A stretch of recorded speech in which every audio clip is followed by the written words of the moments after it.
Hello, hello, hello, everyone, and welcome back to the Transatlantic Call-In Show. This is the place where you guys get to call in and talk to trans people about all of your questions, anything and everything trans related. If you are an ally or a hater or a trans person yourself and you just have some questions, this is the place we've carved out so you don't have to bother normal trans people just living their lives, going about society, and asking them uncomfortable questions. You can ask us uncomfortable questions. Ask abnormal trans persons these questions. Yes. Yes, of course. I'm Arden Hart. With me today is Lux. What's going on, Lux? Hello. It's been a really weird week. I'm gonna say overall, like an okay week. I don't want to get into it. We were talking about it in the pre-show. It's been a crazy time. Things are hopefully gonna chill out now. That's fingers crossed. Yeah, here's hoping. I know my week has also been crazy. Like I was saying, I got the new hormone implant and it takes me for a ride every time for the first few days. So I'm Mhm. starting to normal out now, and now is a good time for me to take some calls to make sure I am Yeah, ruining any stability I have obtained over the last few days. Um, absolutely. so yeah, we do have lines open. Number is 720-619-2288. That is 720-619-2288. There's also a web link in description if you are from outside the US or Canada. Um, but today, you guys, the show's gonna be a little bit different. Actually, I don't even think Lux and I talked about this yet. We're not gonna Nope. take super chats today because all of our funds currently are going to the fundraiser. So we might take calls for a little longer. We might take pauses between calls to do some like little, I don't know, prompts or something to get you guys to send new donos in. But if you don't know, we are currently raising money for the Secular Student Alliance. This organization is not too dissimilar to what Turning Points USA is, where they are, sort of trying to engage students, but more on the side of secular activism rather than, Turning Points is like conservative activism. So yeah, it's really important right now. I got to go to the Secular Student Alliance National Convention this past, or this like, it was just a few months ago in Minneapolis. I got to meet Sasha Sagan there. Forrest was there. I got to meet so many of their students. I got to give a talk and give a little workshop and talk to a bunch of the students who were like interested in kind of developing their skills at talking about trans rights issues. And it's really cool. It's really exciting to see young people who are like motivated and excited and want to affect what they view as positive change on, their community and their schools and in society more broadly. And this is an organization that really gives them the tools and the skills to be able to do that and to go forward and kind of set a positive name for secular people in these sort of spaces. So it's also really cool, guys, because a lot of these young people, like, being secular is kind of a nothing burger for them. Like, when you say like secular humanism, they're kind of like, oh, the secular part is weird. I'm just kind of a humanist. Like, they don't really, it's so normalized to so many of them that they honestly, like, it was cool to see how many of them were just kind of like, the atheism is like true about me, like a true fact about me, but not really a part that I hold super significantly. And I think that's a great Mhm. sign about like what kind of environments they're in, that it is way less like controversial or taboo to kind of hold those identities. I don't know if statistically what like if you poll these groups of people how they would answer these questions or whatever, but that's kind of who the vibe I was getting from the kids I was talking to at the SSA con. Anyway, all this to say, your donations are going to a great cause, and because of YouTube's donation system for nonprofits like this, 100% of the profits go to the organization itself. So normally when you give money to us for profit, YouTube takes the 30% cut of that, and so we get the remaining leftover 70% of that. But when you send it to through this system on YouTube, it goes 100% of that money directly to the organization. We don't even get to touch it. It's all a third party, so it's like above board, and you don't even have to worry about like, we're not gonna have to like send like a bank statement to be like, oh, so here's proof we sent the money where it's supposed to go. It automatically goes directly to the secular student organization. So super reliable system. And yeah, we would love to see. Last night we raised $3,500 on the hang up. I think it'd be cool if you guys could like give them a run for their money. We get less views here, but you guys are way more devoted to participating in the show, I think, on this show than almost any other show on the network. So I bet we could give them quite a run for their money. Uh, but yeah, any donations help. I mean, $5, $1, $2, like all those grassroots, if you can forego, a coffee or a meal or no, no, don't forego a meal. Like, I mean, like a meal out. Um, eat food, please. Don't starve yourself for this organization. I love them, but uh, Not you that guys get what I'm much. trying to say. I'm rambling now. Lux, what's going on? Sorry. Yeah, I mean, I'm excited to get the schedule for SSA Con thing because I know we had like games and stuff last time. I think well, Mhm. maybe I did the RFR fundraiser before. I can't remember. Some fundraiser we did before where we were like playing games and we had lots of fun guests. So and it's cool to make that investment in our future really because like any like investment that you make in young people is an investment in like the future of your country or your community or anything. And we've obviously seen a really troubling presence of conservative thought amongst the Zoomers. And we want to make sure we are counteracting that by making sure that people have, resources and that we are bringing them into, knowing that there even is a secular community to do social justice work with and via. Um, I think that's all important stuff. So make sure that you come to support Secular Student Alliance on Saturday this week. You can donate now, but you can come to the stream and have fun with us on Saturday. Yeah, absolutely. I think we're also going to potentially be doing, I haven't heard confirmation yet. I know Javon was feeling like bordering on sick. And so Mm. we were maybe going to cancel, but we were supposed to have a game show event tonight after, because calling it now, and the golden mic thing that we usually do before our fundraisers on Friday. So our goal is $30,000, and we're already at like, I think I think we're at 5,000 last I checked. Um, Mm. so we're on pretty good track to blow this goal out of the water and definitely set up SSA for some success in the future. But yeah, please consider donating if you can. It would go a huge, long way.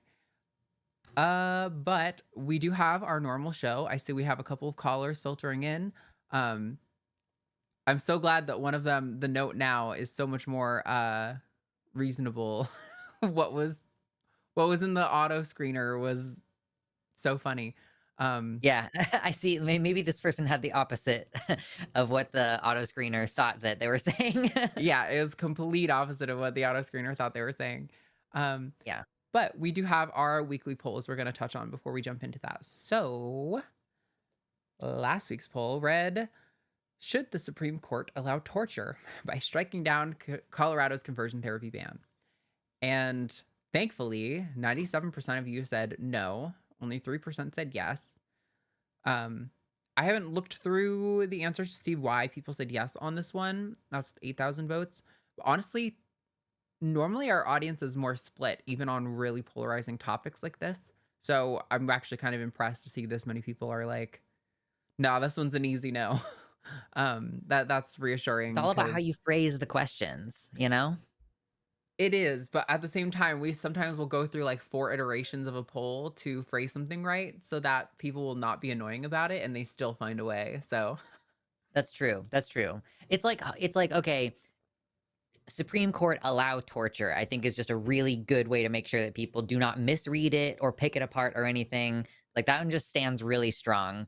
yeah. Um, in a way that like, I've proposed ones that are like, I'm just going off of the way that the survey said it, but I apparently should have had some editorial hands on it to make it like less confusing for people. Yeah, I do like to try to I mean, like listen, you guys, these aren't scientific polls, right? We're not trying to get to like the empirical truth of a topic with these. They are more to generate conversation. Um and so yeah, we don't need to like have them pass an IRB. I think it's okay to have them be a little bit loaded um and talk about kind of like the actual implications of it because that's really what's going on, conversion therapy has been demonstrated for a long time to have no sustainable impact on changing someone's identity. Uh it is correlated with like increased suicidality, depression, substance abuse disorders, self-harm, like pretty much every negative mental health outcome that you can think of, it is correlated with it. So it is torture. I mean, if you're lucky, what you'll have is talk therapy where they tell you you're a shameful piece of shit who should feel bad for having the feelings that you have and the identity that you have. If you are not lucky, they have gone so far as to do like electrocution, sort of torturing, like association with images that would like be stimulating to like a gay person.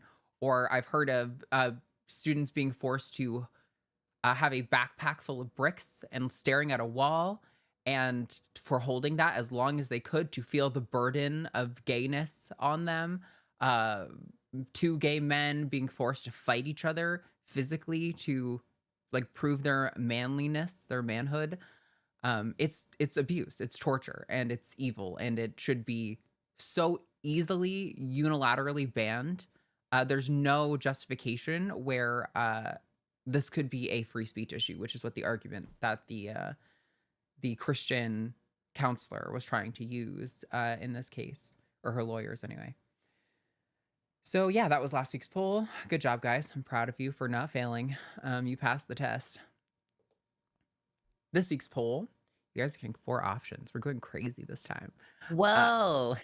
Breaking the format. We've done some iteration of this before, but yeah, I don't know. I just kind of wanted to get another temperature on how you guys are feeling for being hopeful that that trans people will largely be able to weather the Trump administration. And so your options are yes, I'm cis, no, I'm cis, yes, I'm trans, no, I'm trans.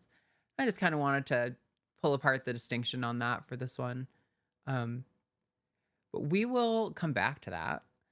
I'm going to get that poll up in the chat, and we're going to jump into our first call. Like, how you feeling, But Lexi? first, Ready?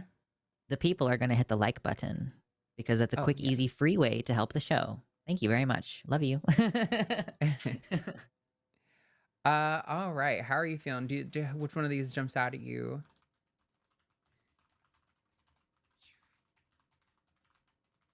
I mean, nothing's really jumping out. It's up All to right. you. We could just take the first one then.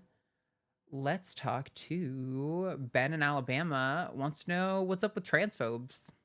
A great question, Ben. What is up with transphobes? Ben, you're live on the line with Arden and Lex. Talk to us. What's going on? Hey, Hey. yeah, I often wonder like what the hell's wrong with people's heads. And in the case of transphobia, do you think it's that a lot of them they have a gender essentialist view of themselves, and then they feel threatened by anyone who contradicts that? That was kind of what I was thinking. Yeah, Lex, you have thoughts? You want to jump in on that? I mean, yeah, like I think I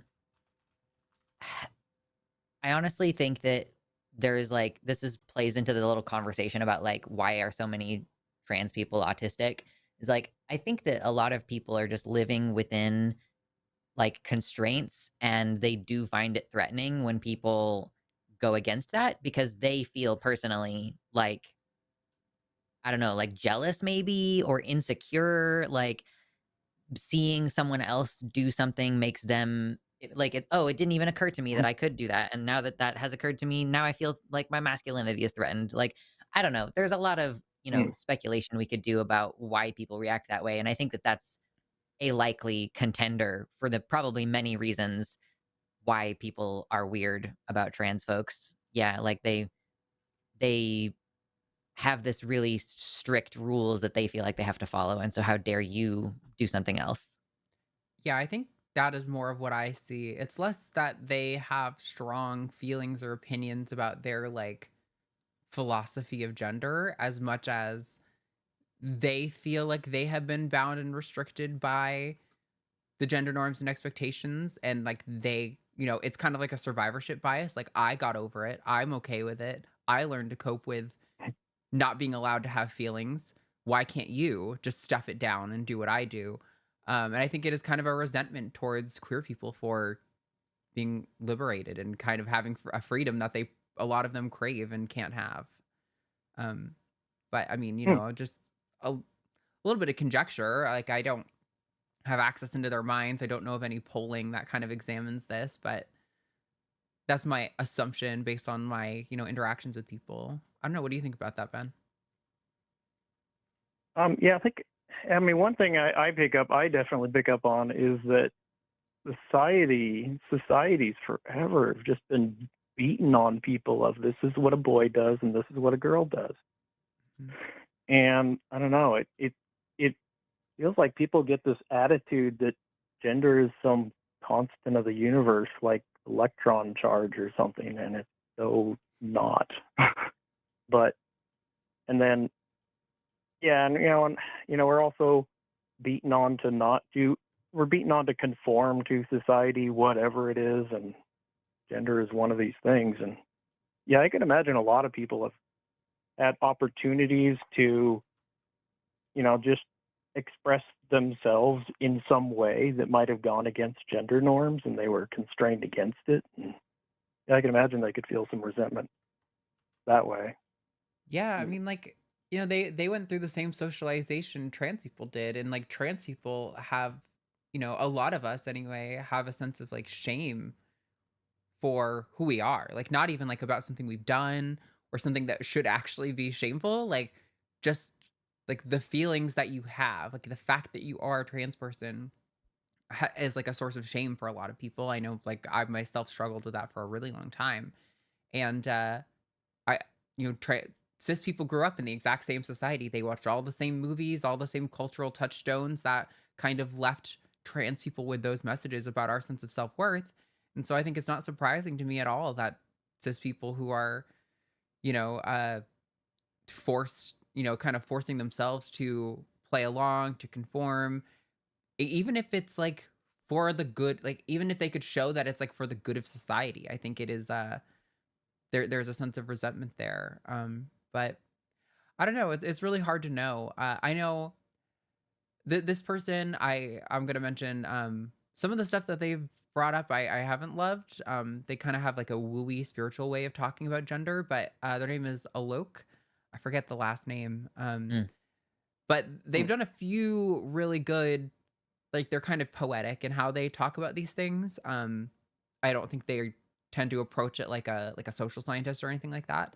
Um, but they've done a few discussions about that kind of sense, the sense of resentment that cis people sort of project onto queer people for, having the freedom and the audacity to just like be yourself. Like, wow, you're not hating yourself and beating yourself up for those feelings that you had. And it's like, no, most of us did for a really long time, and then we realized, wow, that's dumb. I'm gonna stop doing that.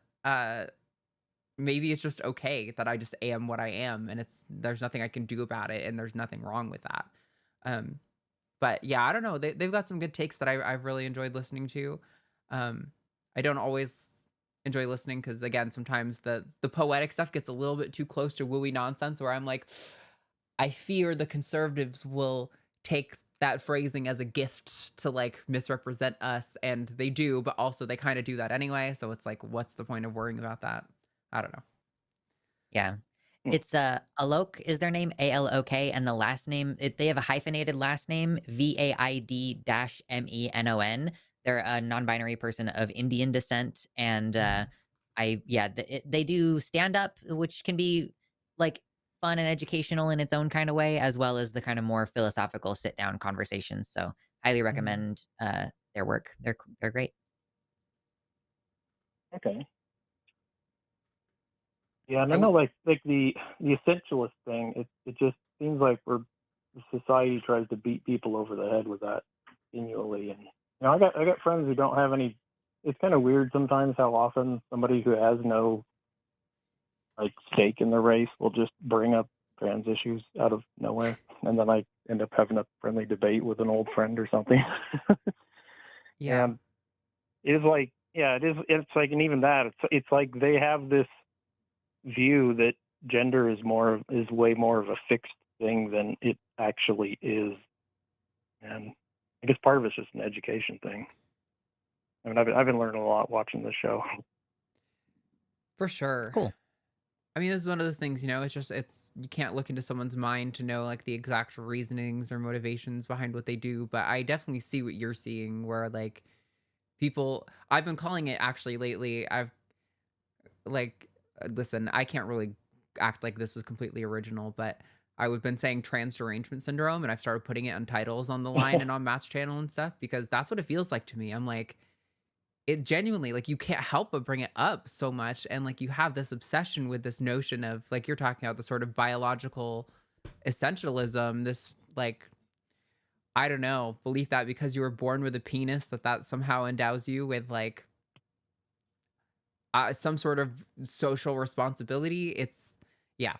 Um very very strange. And I think people would be a lot happier if they could just I don't know, accept the parts of that they like and reject the parts that don't serve them or the people around them, which I'm sure there are many of, but I think unfortunately we have some bigger existential problems right now and it's just a lot easier for people to become enraged about something inconsequential to their life like trans people existing than it is to actually take stock of what things need to change for their lives to get better because that's going to be difficult and going to require sacrifice on like all of our parts, like things like addressing climate change and affordability and housing and stuff like that. And it's yeah, the actual solution to the things that are plaguing people unfortunately have nothing to do with trans people, but yes, the pervasive mental illness that is trans derangement syndrome is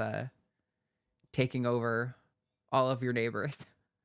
I still feel like this is almost a benefit to us because of how hard they're focusing on that in comparison to how great the problems that people are experiencing in their day-to-day lives have become, where they're like, no, seriously though, for real though, we need to talk about this grocery prices issue. And it's like, so the more Republicans hammer in on the gender Mhm. thing, the more they position themselves as out of touch in a way where they've previously tried to make themselves seem like they represent the everyman. Well, if most of their constituents are financially struggling, it's going to be harder for them to continue putting their faith in that leadership, especially as they've had complete control over everything. The most entrenched ones, of course, will delude themselves and be like, oh, it's the Democrats' fault, blah, blah, blah, blah, blah. It's like, yeah, I mean, everything is everyone else's problem to some folks. But I think that we will have a great enough amount of disillusionment that it actually makes me feel like a little bit hopeful. I would not say hopeful exactly. It takes the edge off of my pessimism. Yeah, I think the price of eggs is definitely becoming apparent to a lot of people. Trump take And egg. oh my God, Keep it simple. Sloganize it, you know? Yep. yeah, yeah. I remember. I remember. Like, I think at the beginning of the show, Katie used to say, "What is it? Transphobia rots your brain." Yeah. Mhm. 100%. Yeah, and Clearly. yeah, we've seen people becomes their entire damn personality, and it's like, what the hell is wrong with you?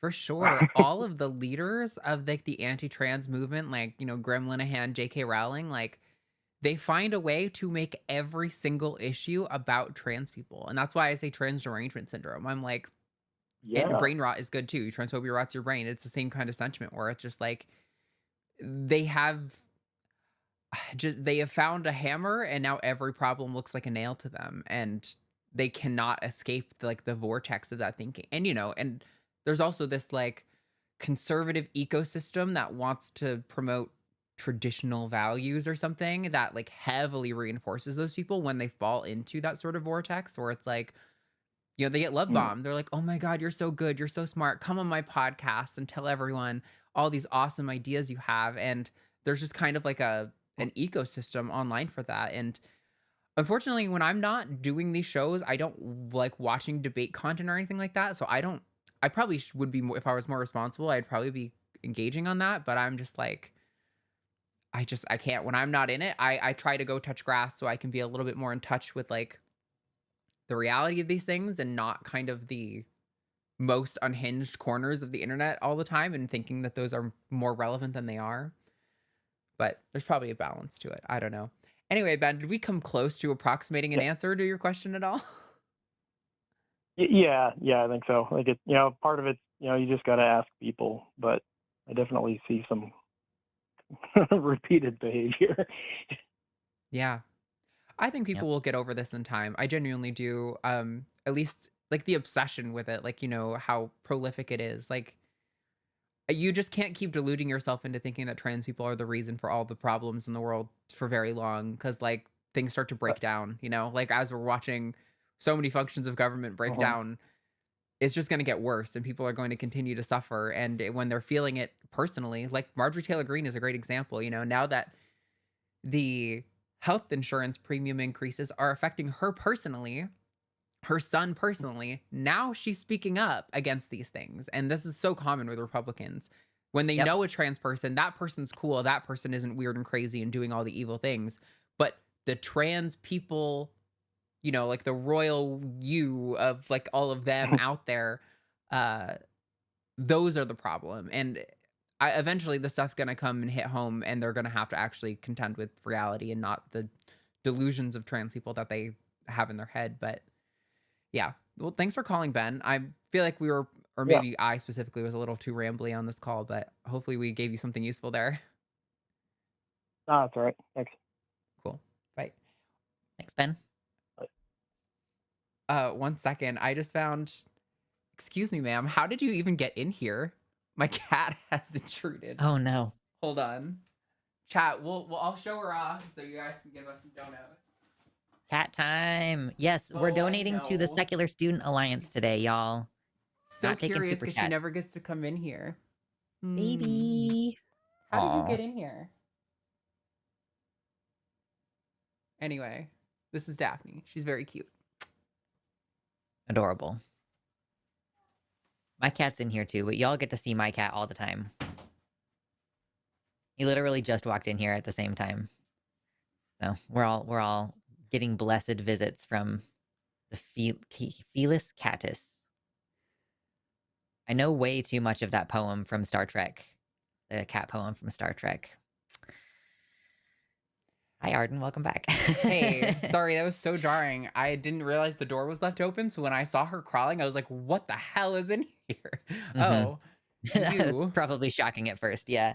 My cat you walked in at the beast. same time, but I was like, they see him often enough. I don't need to get him right now. Whew, okay. I feel like a little scatterbrained. I'm not sure if we answered anything relevant to what the caller's question was, but I think we got there pretty early on and then like continued to make basically the same points a couple more times. Like, we don't know, we can speculate lots of different reasons why people are weird like this and yeah. whether it's effective or not or whatever. But yeah, guys, we are getting a lot of friendly calls today, and I've seen people in the chat who are saying some things and taking the issue, and y'all should call in. That's what we're here for. We do like to hold space for friendly calls, but I'm here at least for a little bit of spice. Don't make me Yeah. wait until 3 p.m. when we do calling it now to get any spice today. We save lines specifically for the spicy calls. So if you're there and you're like, they'll never take me, we will take you. I mean, unless you're like a complete troll and you leave our screener thinking you're just gonna shout slurs. But like if you actually have Yeah. a point to make, we'll take you. Alrighty. I also want blue. I think it's time for blue. Oh, are we gonna do the poll? Yeah, let's hit our old poll. Our old poll. Man, I'm all over it, guys. I'm so Struggling sorry. today. I don't know what's up with my brain. I'm gonna blame this on the hormone brain I've been having the last few days. Yeah. All right. So, do you feel hopeful that trans people will largely be able to weather the Trump administration? You have yes, no, cis, and yes, no, trans. Let's see what the results are in chat. So, 30% out of 270, 280 votes, 30% say yes and I'm cis. 21% say no and I'm cis. Damn. 35% say yes, I'm trans, and 15% say no, I'm trans. So definitely a majority of the audience is trans. But only pretty narrowly, at least the majority of the people responding to the poll. But it seems like most people are feeling pretty hopeful. Seems like cis people are more afraid of us surviving the administration than trans people are, which is interesting. I guess part of the reason I brought this up is because I don't know, I oscillate a lot, you know. I will feel really good, really hopeful, really excited by good things that I'm seeing, like, you know, the bolstering of protections in certain ways and areas. And then something really bad will come out and it'll totally just like rock my world for a few days. For a couple days, yeah. Like the security memorandum, that was very scary. And it still is scary, although nothing has really come of it so far. I mean, like I'm being more careful about my communications and things like that. I don't want people to, you know, anything I say to be taken out of context in a way that could like harm me or something. But Mm. um yeah, so but I don't know. I'm actually feeling largely hopeful right now. I feel like some of the protections I've seen are good. And also like the Trump administration completely losing on the polling for the shutdown, like whether people think whose fault people think it is. Like they're Mhm. just kind of falling on their face and making things worse for the American people, and people are kind of starting to feel that a little bit more prevalently. Also, the way they're completely stalling and evading the forced release of the Epstein files once the new member of Yeah. Congress gets signed in, like Yeah, that's not pissing signing off a her lot of in. people. So Mhm. yeah, I don't know.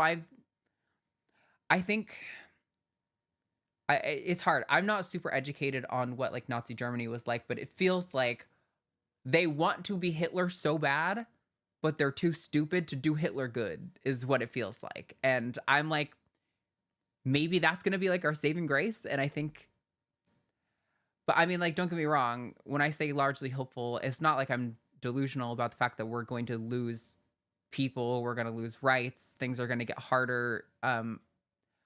I just think I've had doomer mindsets at points throughout the year that like, oh, like we're really toast. Like camps are coming and they're gonna be here soon or something like that. And I think I'm doom less in the doom today. I don't know. How you feeling, Lex?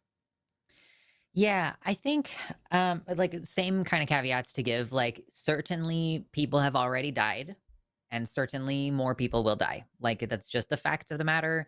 Suicidal ideation amongst our community is higher, homicides are still occurring, like, it is still like, there is a problem there.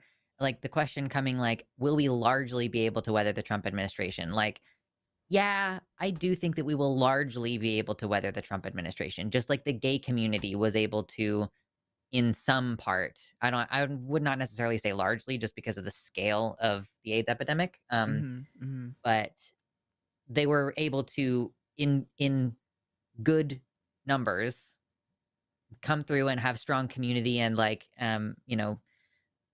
hope and like building a future and like establishing a gay culture and everything. Like we still have that. We don't have as many gay elders as we should have, but we still have that. So I do think we'll be in a similar situation where we might have losses, but it's going to be largely dependent on like where you are currently located. Um, so I do think that we need to put a lot of effort into preventing those losses. Like there are homeless people in my community, like my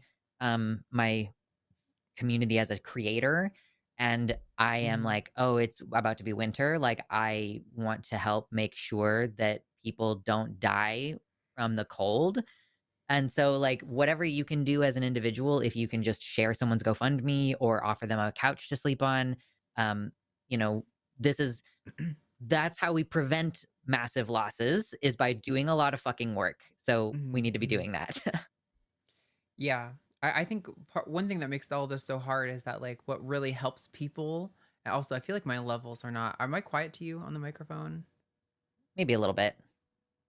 Move it this a little closer to my face or something. I'm not sure if that'll actually help, Yeah. but okay. This is like 4 inches away from my face. It likes to be right up in your grill. Yeah.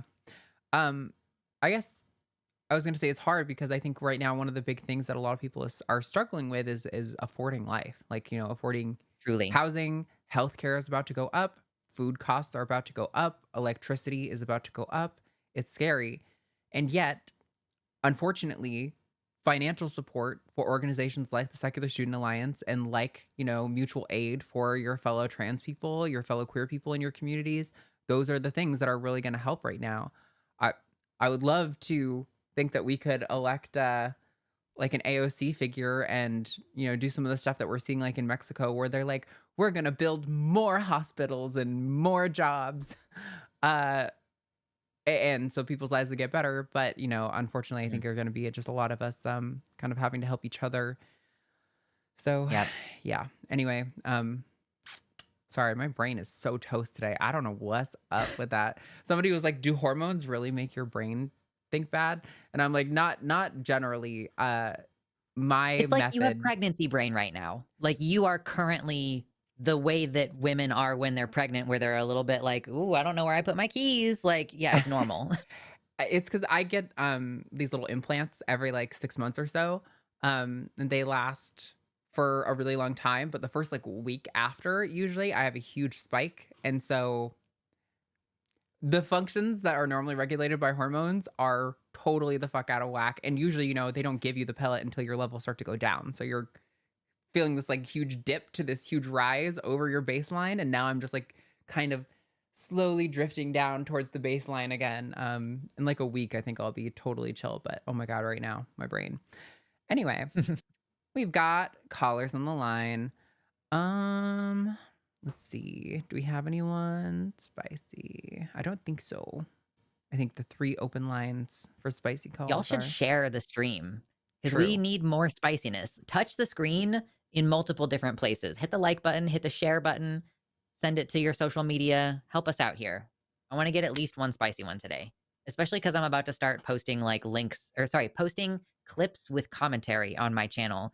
Like I'm not going to post advice calls on my channel, so I need the spice. Yeah, Give. Thank you. for real. All right, I guess we'll just take them in order then. And this conversation actually sounds like it could be interesting, even if it's not spicy. So we're gonna talk to Natty, they, them in Brazil. Has questions about Julia Serrano disputing autogynephilia and wants to know our opinion of it. So, Natty, you're live on the line with Arden and Lux. Help us. We're getting a Hi. little bit of background sound. I don't know if we can do something about that. Sorry, can you hear background sound? Yeah, it sounds like there's a TV on in the background or something. Yeah, give me just a second. I'm going to close my door. Amazing. Is it better now? So much better. Yep. So much better. All right, Natty, Perfect. thank you so much for calling in. Yeah, why don't you set it up for us? Where are you coming from on this? Okay, first of all I put up a big topic, so let me just get the first step here. I don't know much about autogynephilia. All I know is like it's a bad argument from trans folks, but I don't really know like much about it. So I would like if you could like explain more about it to me. And the second part, which is the topic, is I started thinking about this because I've seen articles by Julia Serrano that go more in depth about like auto, autogynephilia being a very much a bad like quote unquote theory and mostly being used just to target trans people. Mm-hmm. And like if you two have seen the articles by her and your opinion on it. I haven't seen Julia Serrano's specific articles, but I am definitely pretty well versed in what autogynephilia is and what the problems are with it. So for the audience who doesn't know, this comes from, I forget the scientist's name who came up with it. This was a typology designed for like modes of transsexualism, were kind of how they thought about it at the time. Blanchard, that's right. And he had 2 types of trans people that he thought existed. The autogynephile, or trans women specifically, is what this theory is. This theory doesn't really address trans masculine experience at all. But autogynephile, autogyna meaning like self woman, and then philia, sexual. So it's basically this notion that transsexual identities come from a sexual arousal at the thought of oneself as a woman. Is like the general way you would describe the concept.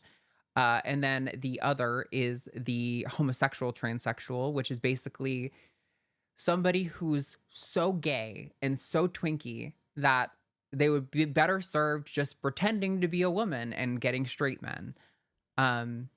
Is kind of the general summary of how I would describe those 2 things. Part of the problem is that one, when you try to do a typology in any branch of psychology, it almost universally, fails. It's I'm making universal about universals, but um, typologies don't really work because you're always going to have people who kind of fit both definitions, but aren't trans, kind of fit both definitions, but are trans, who don't fit either definition, but are trans. Like, there's just people aren't able to be boiled down into two buckets very easily, which is like the kind of the whole problem with gender in the first place.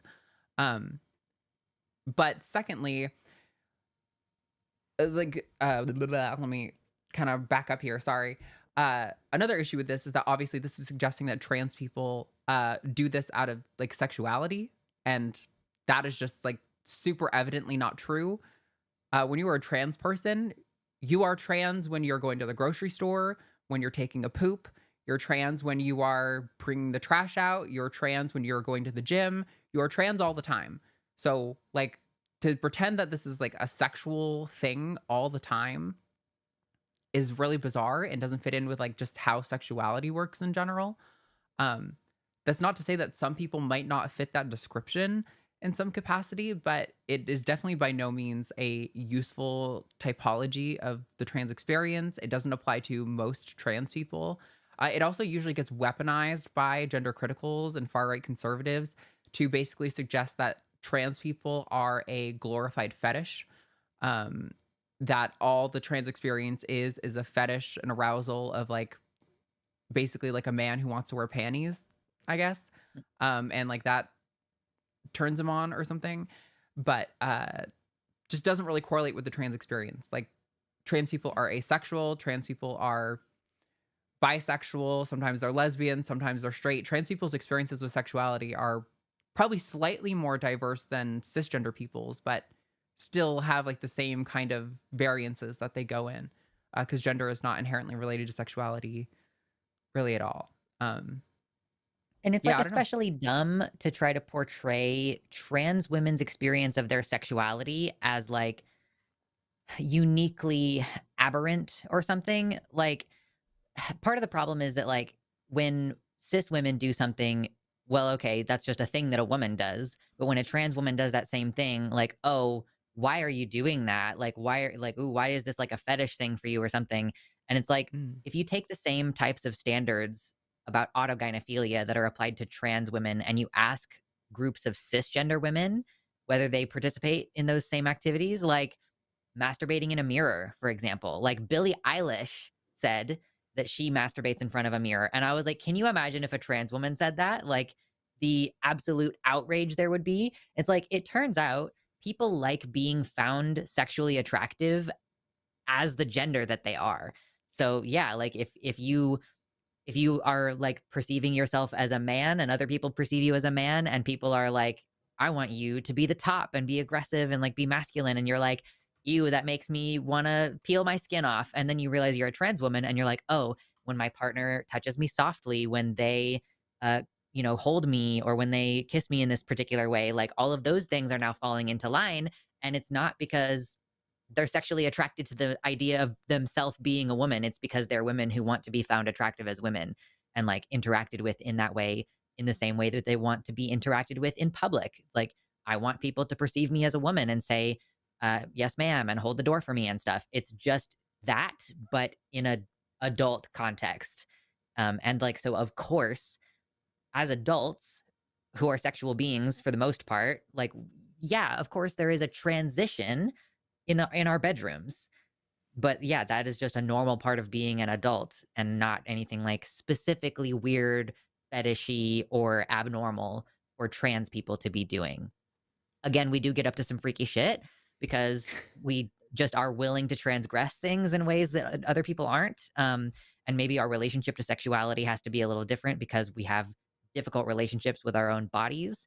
Mhm. So, sometimes there's like exploration of non-typical sex for that reason. But overall, it's not like specifically that, I find myself sexually attracted as a woman. And so I'm going to transition specifically for a fetish like that. That's so uncommon as to basically not exist. How's that all land, Natty? Does that make sense? Yeah, that makes sense. Yeah, because even I knew the basics of it being like portrayed as like a fetish, what I didn't understand that first of all, I didn't know that there were like in the quote unquote original theory, uh, there were like two different types of trans women. That's Mhm. insane.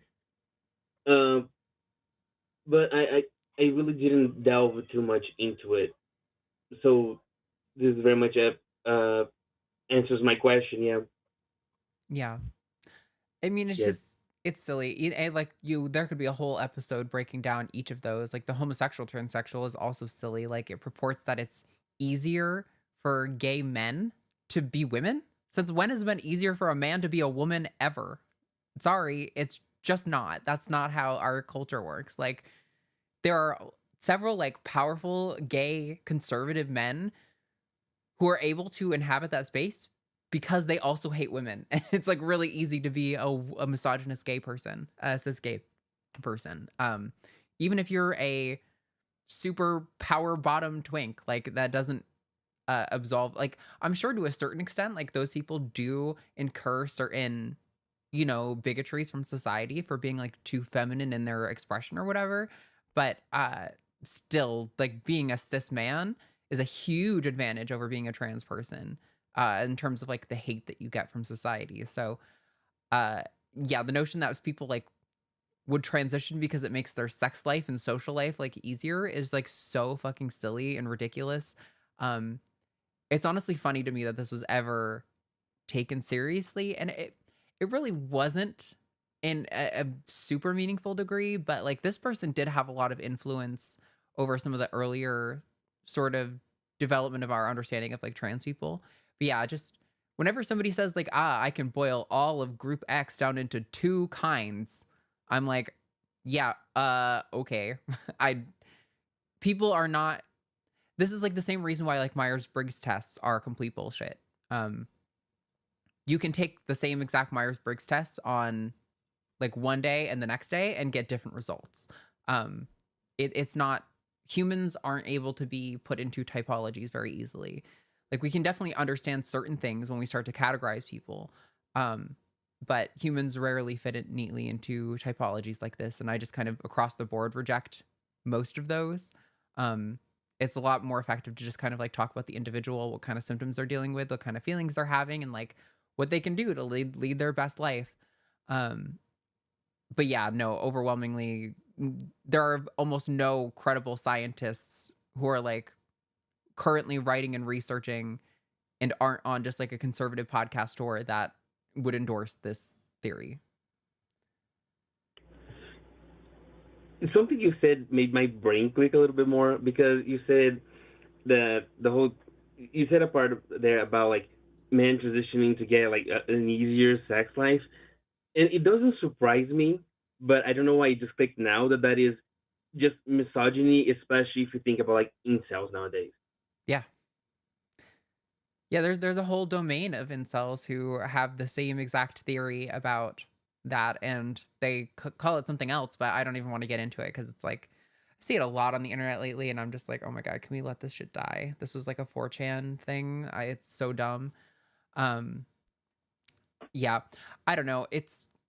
I feel like we're being a dead horse and kind of just repeating ourselves now, but it reminds me a little bit of like I was reading this book from this he's a neuroscientist who does a lot of work in like political framing and stuff like that, and he talked about how the heavy use of from Republicans and conservatives of the word homosexual was very intentional because you have the word homo in it, which is a slur, and then they also have the word sex, which kind of gives the implication to the listener that gay relationships are all about sex, and there's when in reality, there's love and marriage and family and like all the same things that you get in sometimes with sex, yeah, obviously, like with straight and cis people, our relationships have a wide range of dynamics that they can occur in. And yeah, it's not I think the use of these terms is definitely an intentional framing device by Republicans and conservatives to attempt to frame trans people as inherently uniquely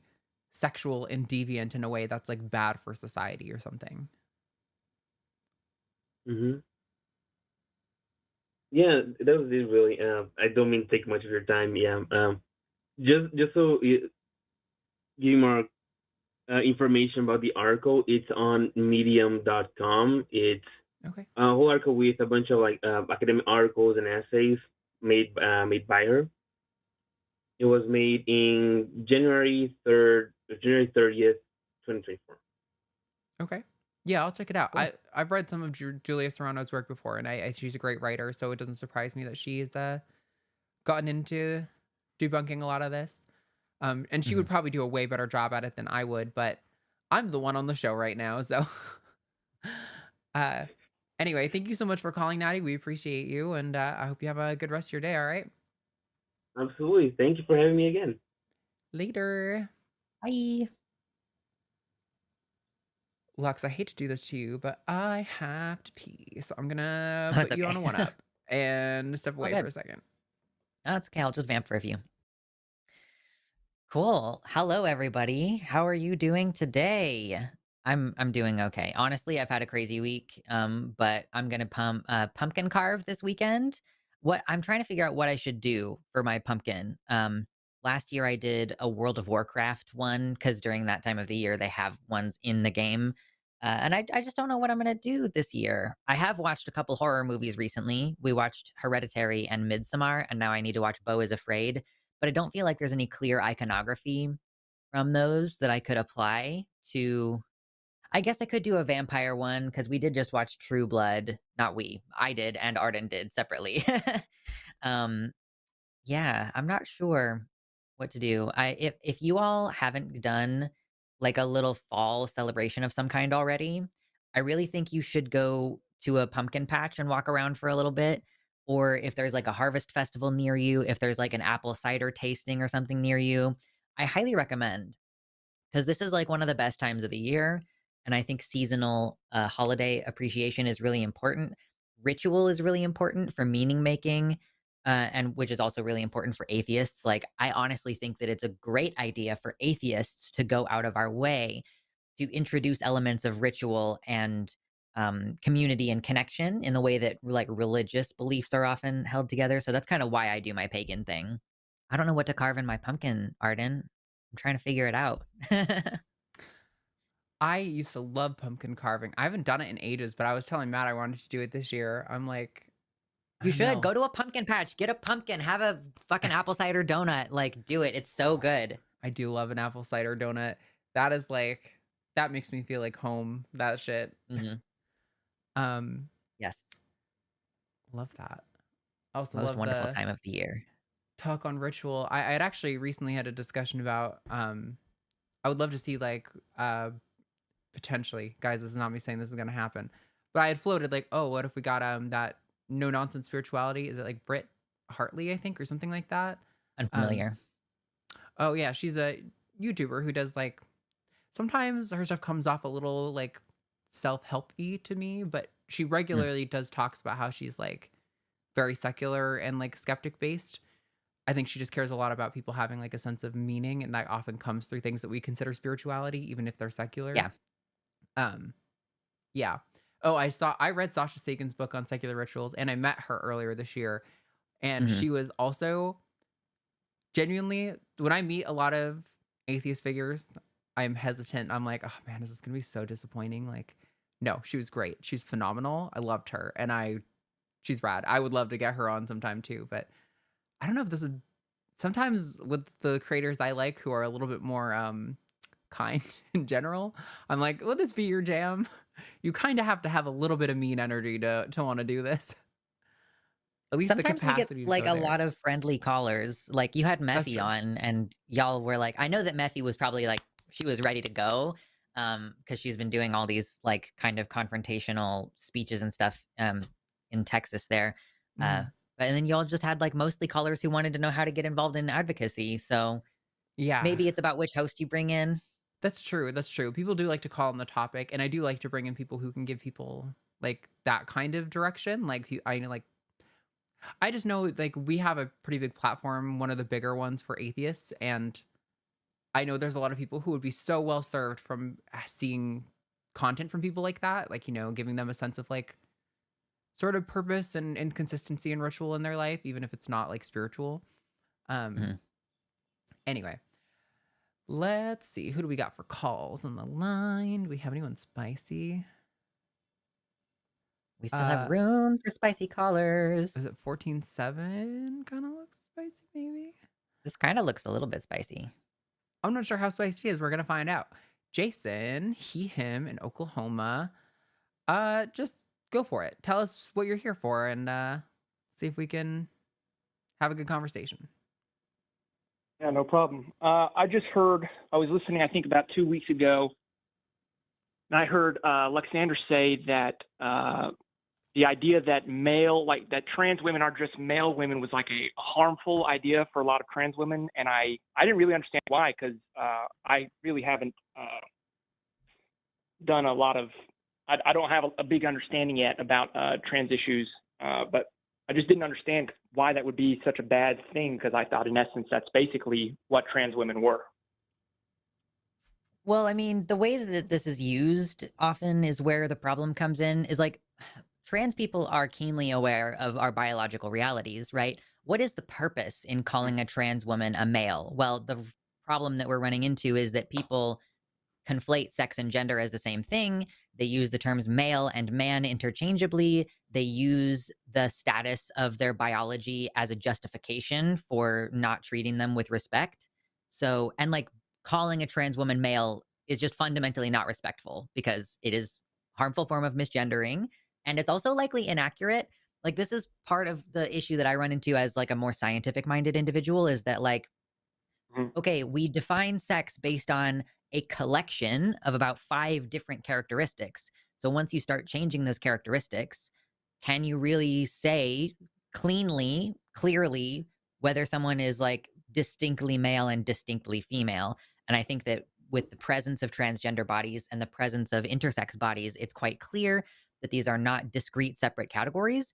And we don't really have language constructed around that. Like, biologically, what is most appropriate to describe a transgender woman who's had bottom surgery and has grown breasts and like is at higher risk of cardiovascular disease in the way that women are, and is at higher risk for breast cancer in the way that women are, right? Like, biologically, what is most accurate in that situation? Probably female, in the same way that we would describe a female who's had a hysterectomy as female, you know? Like, it's, I don't know, I just Yeah. think it's a little bit ascientific the way that we talk about this issue. Okay, well, I mean, I just thought that,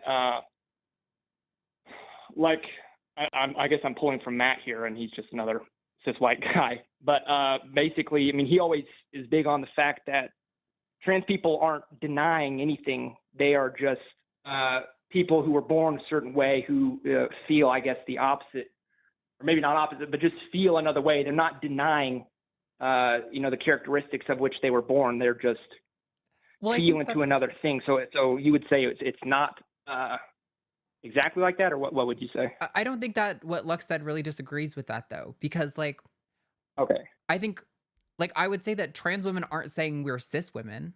Like I'm not Yeah, suggesting yeah. that my identity means that I was born with XX chromosomes and that I've had those, internal and external sex characteristics my whole life. That's not what I'm saying. Although I do agree with Lex that, like, me personally, I'm not super comfortable saying that I am female because, kind of like Lex is saying, I don't think those discrete categories really work for trans people the same way. But also, I don't really feel like calling me male makes sense. Like, I have Yeah. breasts, I have a Yeah. female hormonal profile. Like Lex was saying, when you have those hormonal profiles, your risks for certain disorders often look more similar to, people assigned female versus people assigned male. Um, so it's kind of like the meaning behind like a male woman kind of becomes incoherent when you're referring to a trans woman, because like at that point, what you're saying is male isn't really aligning with what you typically mean when you say male. And maybe what you're saying when you say woman isn't typically aligning with exactly what you say when you say woman. But I think that's kind of the problem, is that these categories, we treat them as if they are these like discrete boxes that actually exist, that are super easy to draw a line around. In reality, they're just kind of not. And so I think it's more of, I don't know. I'm comfortable with, I don't want someone to call me a biological male. That's a little bit offensive, but like I think there's a room in which I could say like with a doctor or something like, oh, I was assigned male at birth or something like that, and that's not really problematic to me. Like that's just true. It's not an offensive thing. If I it's don't know. medically It So relevant, then you it's would medically say that. relevant. Oh, sorry. Go ahead. no, you're good. Go No, for it, yeah, Jason. that was it. Go ahead. Okay. So you would just say it's kind of I guess the intention, like someone who's saying that maliciously, obviously, is trying to misgender and to do whatever harm they can. But just in like an actual vacuum, there's nothing wrong with that term, but just with the way things are and how people treat trans people, that it kind of inherently is a bad thing. Yeah, I think it carries a lot of cultural baggage. It's kind of like when somebody tries to say like they're a theist, and what they mean by when they believe in God is that they think the sun is God, but they don't prescribe any supernatural properties to it. And it's like, okay, well, you're kind of, how do you avoid carrying all the baggage of that term while kind of abusing what that term is like really means? You know what I mean? Uh, Mhm. it's like it carries a lot of baggage, and like I guess in a vacuum, no, it's not offensive, but also like we just don't live in a vacuum. Like, we're social species. Yeah. There's Yeah. generations and decades of history and culture layered on top of all this stuff. So, yeah, when what Matt is usually saying is that trans women don't think they're cis. Like, we're not suggesting that Yeah. that is our pathway of birth, but that's not to say that like we're not recognizing like facts about our biology or something like that. As Lux pointed out, trust me, very keenly aware of facts about my biology that are a problem for me. When you're a trans person, you can't escape it. It's extremely frustrating, and it's part of the reason dysphoria exists. Um, yeah, it's I don't know. I I don't have super strong feelings on this. Like, if somebody calls me a biological male, but I know they're generally an ally and they're just not super plugged into this stuff, I'm probably not gonna like jump down their throats about it, especially not in front of a group of people and be like, "How dare you, you bigot!" But I might like pull them aside later and be like, "Hey, just so you know, not a big deal. Probably maybe phrase it this way instead of the way you did, but like I know where you're coming from and it's not a big deal." Like it's not something that I would be like, wow, you've ruined my life or ruined my day over it. But also I think it goes out, it's worth saying that like that comes from a place of privilege for me. Like when I operate in society, I am almost never misgendered. People generally assume I'm just a cis woman, or I don't know, maybe they think I'm a trans woman, but I think if that was the case, I wouldn't be treated as well as I am here in Texas. Um, so I don't know. I like maybe it's easier for me as like a passing trans woman or something, but like yeah, it is a little bit context dependent. But generally speaking, I think we've covered, I guess, what the like issues with using it in that way are. Okay. Well, just for I guess my own future knowledge, how would you rather that be described? In what way? Yeah, I That think wouldn't talking about be, assigned I sex guess, at birth harmful. is good. Like saying like, oh, like this person was assigned male at birth, this person was assigned female at birth. I think those are generally like the accepted terms, shortened to AMAB or AFAB often. Sometimes people will say like DFAB, designated female at birth. It's all kind of the same. Um, I think those things work because you're not saying like you are a male. You're saying like Mhm. you're talking about like the sort of the collection of biological traits that were present when they were born. You're not really like putting them in a box. You're just kind of like observing a fact about reality. Um, those are generally accepted terms, but also it's usually kind of uncouth, I guess, for lack of a better word, to like in a trans space be like, ah, yes, you assigned male at birth person, because that's kind of the same as saying male, like putting them in a Yeah. discrete box, right? That like when you're using it that way. Does that make sense? Yeah. Definitely. Cool. Yeah, I Okay. mean, and Well, like I I think said, that's. or no, go ahead. Go ahead. Yeah, I think that's just that cleared things up for me a lot. So thank you guys. Appreciate it. Cool. And hey, if you are sitting on this and you're like, wait, I think maybe it kind of missed this other point that I really wanted to touch, call back. We'd be happy to elaborate because I have been in brain fog all day. So if I didn't describe things perfectly well, then call back. We'll try again. I think you both really maybe understand it in a very coherent way. I appreciate it. Thank you. Cool. Thanks, Jason. Thanks, Bye. Jason. I love it when somebody can just be like, ah, the way I understood that was wrong. Now I understand, and like move on with their day and not make it a whole big thing. It's quite nice. So before we take some calls, maybe now would be a good time. We just hit the first hour of the show to do like a prompt for some donos towards the fundraiser. You feel? Secular Student Alliance. Let's say you guys have till 3:10 and we will name drop every dono that comes in. So if I see your name on a donation, I will shout out your name to the best of my ability. And Lex, if you want to join in for the Chorus of Chaos, that sounds like fun. Yeah. If you don't know, where normally there's a super chat button at the bottom of the chat right now, it looks like hands making a heart, kind of like this, and it says donate now. If you click that button, that opens up the page for you to donate to support the SSA, and it's going to go directly to the Secular Student Alliance. YouTube doesn't even take a cut of it. We don't take a cut of it. It goes directly to them, 100% of that donation. So, yeah, let's get cracking. Let's until 3:10 try and get as many donos as we can in. $5, We're not reading super $2. chats today. If you want But- recognition, you have to send money to SSA. Joshua Everett. Thank Hey, you. Joshua Everett, let's go. Thank Woo. you. Appreciate Joshua kicking it off. Rianu Keeves. Amazing. Hell yeah.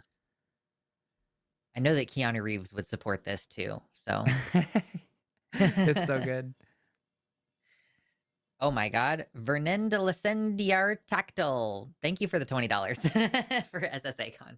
Wow, yeah, that's really hard. Vernon Dallin Cian. Oh, it's gone. Melatonin Ale. Oh. Thank you. Frag Locust. Locust. Now they're coming in. There we go. Mr. Boricua. Oh yeah. Thank you. Thank you. Ira Jane Lowe for the $5. Thank you. Ashley Ray. Thank you so much. Arcane Goat. He's the goat. They're the goat. Hell yeah. $3. Love it. Hell yeah. Thank you guys. $20 from Domestic. Thank you guys so much. They're going to do a thing, by the way. If we get to a certain number, y'all are going to get like a full all day long Forrest and Erica stream on a Saturday sometime. So look Yes. forward to that. Get those donos coming in if you are ready for that shit. Our goal is 30,000 to support the SSA. But yes, if you guys hit 50,000, Forrest and Erica I think it's next Saturday, not this coming, but the following. They're going to do and I think what we're going to do is we're going to bump the LineCon online live to have 2 next month is what we're talking about doing right now. Okay. So yeah, if you guys want to support that, sorry, a bunch have come in and we're Space Barbarian, Domestic. Verna Yeah. Smith, Empress Lizard, Anonymous. Pizza. Hell yeah, dude. Oh, pizza sounds good. Got Shiloh Riley. Yes, Jacob Beasy never had a bidet. Oh, I'm so sorry for your butthole.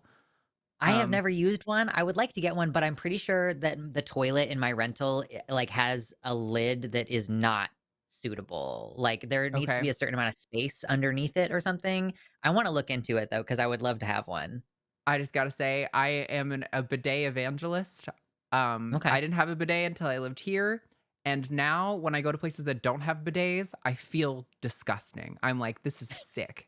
This is some perverted, Wow. sick shit that we wipe our buttholes with dry paper. Excuse me? How vile. I have Cottonelle wipes, like the quote unquote flushable wipes, but I feel like it's not the same. Is not the same. When you pressure wash your butthole clean and then you try to wipe and you're like pristine. That paper towel is glimmering. It's so clean. It feels It's got different. a sparkle. Oh gosh. Let's see. Fuzzy Logic, Elira, Ashley Ray, and Guzman Jones. Thank you guys so much. I really appreciate it. Keep it coming. Like I said, I've seen you guys donate lots of money on this show before. I think we raised about $2,000 for Josie's campaign. That was because I wanted to be fair. But I know most of you guys were the ones who were there. And they raised $3,500 on the hang up last night, and I think we could give them a run for their money. I would like to see us at least crack like 6.5K. So about $1,000 more before the end of the show. 2 hours. I think you guys can do that. Then we can do it. I saw one coming in. Keep them coming. We got 1 more minute while we'll read your super chats for now, and then we're gonna go back to some calls. But please keep Ooh, yeah, yourself we get donating if you can. good calls coming in. Aaron, thank you. Joshua Everett, thank you again. Yes. Thank you. Thank you. Heck yes. Whew. All right. We are at 3:10. So we are going to take a few more calls. I'm a poor broke bitch. That's all I got. Hey, listen, that is totally okay. I don't want you guys to go hungry to donate. This is a nonprofit. This is a fundraiser. Like, this is not meant to be uh for like the people who are like destitute out here to send their money, but we do appreciate it. Um Alrighty, who do we have for calls? I saw Uh 19.8 just came in. okay. I love that framing. All right, cool. Yeah. Let's bring in Tomris from the USA. Pronouns are whatever. Who says trans rights are fake news. So Tomris, you are live on the line with Arden and Lux. What's going on? What's going on? This is the third day in a row I've called, and your chat has like a visceral hatred of me. So I'm excited to see what they have to say today. But no, I'm doing good. How are you? Doing all right. What's going on? I do my best to ignore the chat during calls. It makes it easier to stay focused. Oh no, I don't look at the chat while I'm doing calls. It's just super fun to watch it after the fact. But anyway, I think the title is Trans Rights Equals Freedom, which I guess as a like just by itself I wouldn't disagree with, but I would say that something being freedom doesn't necessarily make it good. Like, I mean, I think letting people have nuclear weapons and letting people smoke like crack cocaine, for example, like those both would be, more free than not letting people do those things. But obviously we should, I don't think we should let people do either of those. So to be clear, you think being trans is argument equivalent for, to I guess, nuclear trans arms rights or wouldn't doing crack necessarily just be it. cocaine? I'm sorry? So to be clear, you think being trans is like doing crack cocaine?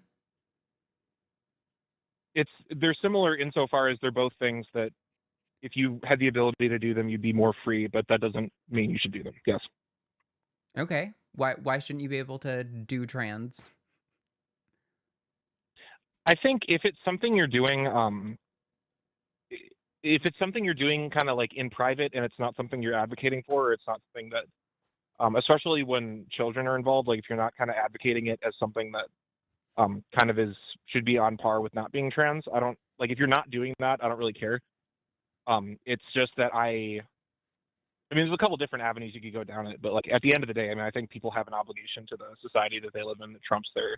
Why is it bad, though, specifically? Why is being trans bad that you think people should do it in private? The most acute reason is because of children transitioning. That's the main thing. Especially when it comes to medically transitioning. You think that it should be considered like abnormal so that kids don't think it's normal? You think it's bad for children to think that it's normal? It's bad for children to think that being, yeah. Do you hold the same opinion about gay people? Like, are you one of those people who's like boycotting Disney because they had a lesbian kiss or some shit like that? Like, I have the same opinion of homosexuality, yes. Oh, cool. All right. At least you're consistent in that way. Appreciate that. I don't really feel like that explains why you think it's harmful, though. Yeah. When we ask why it's harmful and you're like, oh, because of kids. I'm like, that's like... Okay, why is it bad? Yeah. It's like if I say like, why is crack cocaine harmful? And you're like, because of pipes. And I'm like, oh, okay, that doesn't really tell me what the problem is, though, right? No, I think children having the idea that if you're, for example, like if you're a male, if you're a boy, right, and you like playing with girls more than other boys do, or you like wearing pink, or you like, whatever kind of stereotypical feminine thing you're into, I think it's incredibly damaging to give children the idea that that might indicate that they're a gender other than like what society has given them. You know what I mean? And we are not doing that. And also your group is the group that thinks that boys shouldn't be doing those things. That they have to meet all these gender stereotypes in order to be a boy or a girl, I think is incredibly harmful. My group thinks that boys should be able to do that. My group thinks that boys should be allowed to do that and not have any kind of gender expectations thrust on them. People who come to us from your perspective are the ones who think that boys should not be allowed to do those things. I didn't say that boys shouldn't be allowed to wear pink or play with girls. Well, I would love to know what you think about that since you hate gay people. What do you think about little boys wearing pink and getting dressed up and playing princess? Do you By think that's a itself, I don't good really thing give a for shit. masculinity and for society? No, I think if you're a boy and you want to play with dolls, I think like yeah, I don't like you playing with dolls doesn't make you like less of a boy or something. Like Okay, I don't then care. why would letting that boy grow out their hair and calling them Sophia be a bad thing? It would be a bad. I mean, again, the primary reason, at least in 2025, is the fact that what goes along with that is literally like physical medical like intervention in the way of not necessarily surgery, but in the way of like medications and shit like that. But that's not like wearing long hair and like thinking of yourself as I guess more effeminate than the average boy. It in no way, shape, or form follows that you need to like mess with that child's like body, right? To Agreed. like Nobody facilitate here that is or something. advocating for that, and trans rights don't advocate for that. The gender affirming position specifically states that there's no goal to therapy or to any sort of treatment modality, right? That it is the patient can decide, if they communicate, hey, this is more than just I like pink and I like dolls. I feel some kind of extra way about this. Then you can consider what steps you want to take. But there's no like indicated goal for gender affirmation. It's just let people do what they want and live their lives authentically without shaming them for it. Wait, so you're saying that if it doesn't have to be like if you give someone, I guess, testosterone blockers, right? You're saying there isn't a goal for doing that? You're just doing it just because they want to, or? So if you give somebody hormone blockers, right? Let's say, standard age of starting puberty blockers is 12. It's 10 or stage 2 puberty. That age varies a little bit for people. Most people don't get hormone blockers at like the earliest point that they possibly could, but the earliest point they possibly could is 10 or stage 2 puberty, which is on average around age 12. The goal of that is to pause puberty so that the person can decide if they want to transition. The goal of puberty blockers is not to transition. I mean, yeah, it's the same. I mean, I guess there's a nominal difference between those two, but no, like No, they're not my the whole same. There's yeah. a meaningful difference. One is doing the thing, one is not doing the thing. I think Arden was also trying to suggest that from the moment that we start exploring and investigating this with a child, the goal is not for that child to transition. The entire process is about making sure that there's like the best outcome possible for the child's well-being. And so if that requires intervening in puberty, then that is a medically sound decision that is made after many years of the child being screened by usually mental health professionals, as well as a primary care physician, often with an endocrinologist if there is any amount of like intervention that is deemed to be appropriate, with the cooperation of both of the parents and with the young person leading those conversations.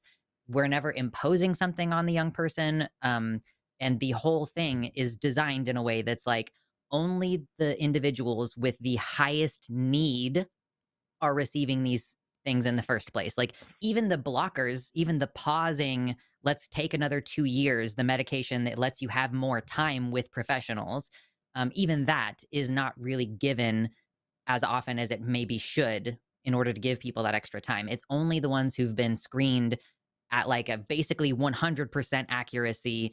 They receive the care and they go on to continue being trans in their adulthood. And so like the efficacy of this treatment is 100% basically. Like it's as close to perfect as it can be. And that is rare medically, super rare medically for to have like that high of a success rate. That's literally not true. You're saying that if it's effectively if you're saying that Good argument. the success rate of what you're talking about is 100%, then how would you explain? Because I mean, detransitioners in that sense, like there would essentially be none of them, right? If There the are success very, rate is very effectively few 1%, right? detransitioners who express sincere Yeah. regret over being over transition in general. I'm sorry. Did you There are know that very, the very majority few detransitioners who express regret over transition in general. Most detransitioners are dealing with rejection from their community, their loved ones, losing their job. Those are most of the reasons that people cite for detransitioning, not just trans was bad for me. and most of them go on to retransition later. So you're talking about like 1% of 1% desistance rate That's like almost 100% efficacy. If I say 99% efficacy, will you move on from the point? I guess, I mean, it's kind of a semantic point, but I mean, I know I'd like to see Nope. some sort of evidence that 99% of people who have some sort of medical intervention don't regret it, because that doesn't sound Okay, well, correct. you can go look that up and come back and call later when you're educated, because you are coming into a Well, conversation no, I where am. you Have don't you know heard as of much as the I do. Have you heard of the CAS review? Have you heard of Yeah, the I've CAS heard of review? the CAS The review. There's a widely lot of problems with the discredited CAS CAS review. review Yeah. that like It's not wide. numerous The only, countries literally, have like the only denounced it. people worth. I'm sorry. Numerous countries and their national health services have investigated the CAS review and denounced it. There's What lots of countries have problems. denounced the CAS review? Because as far as I'm aware, the Like CAS review has been Australia, accepted, not in the Spain, U.S., but France, I think by like. Germany as well. Like most of the civilized countries with really primo top tier healthcare have denounced the CAS review as just like nonsense. It's like it's very selective. It chose only the results that would bolster the opinion of the paper and the people who are writing it. Dr. Hilary Cass herself is known to have secret relationships with some of the most prominent anti-trans organizations. So yeah, heavily biased, cherry-picked, selective, denounced by the broader medical community. Cass review. Is that It all you also have to stand used on? It's atypical not methods of denounced by the broader evaluating the medical quality of community. Most of the. evidence. There are Go ahead, yeah. standardized methods of evaluating the quality of evidence in studies, and they used atypical methods, which is usually a big red flag, usually something you have to pass through an IRB to demonstrate that this is worthwhile, something that they didn't have to do for that specifically. So what study would be more widely, like which study examines the issue more comprehensively than the CAS review then? So there's probably not a single study. There are multiple studies that indicate Exactly. a wow. Oh, exactly. Okay, so you're affirming my point and rejecting yours. Thanks. My one study beats all of your hundreds of studies. Damn. Yeah, there's multiple No, if you studies do. that indicate a regret rate. I'm gonna mute you because you're being annoying. There's multiple studies that indicate a regret rate between like 0.03% to 3%. So there's somewhere in the middle of there is probably an average. Even if I was super generous and said, let's give the biggest rate that we see in studies, and let's say it's like 3% desistance rate. So what? Medical interventions have high regret rates all the time and are not controversial. What is it about trans healthcare that makes it unique in this regard? Am I unmuted? Yes. Okay, so the thing with the you didn't address what I said about the CAS review. That all of these, I'm not disagreeing with We you that did, there's other but studies that that's fine. like say something else. What I'm saying is that the CAS review it's not one study among other things. It's a collection of studies that have been reviewed together and they made one document based on it, right? What I'm saying Yeah, is that that used CAS review, atypical as far as methods I'm of aware, evaluating agree those with studies, the- rejected multiple long-term follow-up studies. Like there's reasons that it's bad and that we reject it, which we gave. No, but I'm saying that if you have an alternative position, what you have to do is give me another study that is more comprehensive than the CAS review. Otherwise, you can't say that the CAS review just doesn't matter, right? So I've given studies many times on this channel. There's multiple different, there's like there are several different studies that have the like more than 30,000 participants that talk about the desistance rates of like less than 1%. I'm not going to play dueling studies with you. If you think, oh, you can't provide a study right now to refute my study, so owned. I've told you the reasons why I don't accept the CAS review and why I don't think that's sufficient to justify your position. So if you want to move on, we can. Well, no, because we haven't solved the issue yet, though. Is that the You've the brought CAS a review debunked study. is the You biggest brought a study that has debunked ever been study. done on this, like point blank. Is It has not been debunked by the broader medical community, by several countries who care about having adequate and evidence-based healthcare. You're like, oh, it's a collection of studies. Well, they deliberately only chose to include studies that agreed with their position. This is like a basic aspect of skeptical thinking, being able to go, oh, look at that. They had a conclusion already when they decided to do the study in the first place. They had an anti-trans position and they went and found all of the research that would bolster that opinion, and they disregarded the wide body of evidence that says and indicates through the evidence that trans healthcare is highly effective and necessary. So the Yale review you brought a specifically debunked study. The Yale review specifically said that the elevating its own subjective evaluation of evidence over established scientific frameworks such as grade, which is again a established standardized method of evaluating studies that is widely accepted, that if they had used, the data probably would have been much more widely accepted. But because they used their own made up way of evaluating the quality of studies, it has a lot of controversy around it, because this isn't a method that has been established or standardized or accepted broadly in the scientific community. So are you saying, sorry, Susan, are you suggesting, or are you saying that the CAS review, because the CAS review only, I'm not sure if it was Great Britain or if it was just England, but it surveyed the entire medical system's treatment of the trans issue for children. It didn't like cherry pick certain cases or something. So it did. So They that's why disqualified multiple when you studies. say that the methodology is off, that's what They I'm confused about. disqualified multiple That isn't what studies. happened. They disqualified multiple studies that were established, accepted studies. There are even some long-term follow-up studies that they decided that they weren't long-term follow-up enough to qualify to count as in their evaluation. So like, they didn't just evaluate all of the evidence. They evaluated a selected portion of the evidence, and again, came up with their own unique way of evaluating the quality of evidence that isn't accepted in the scientific community.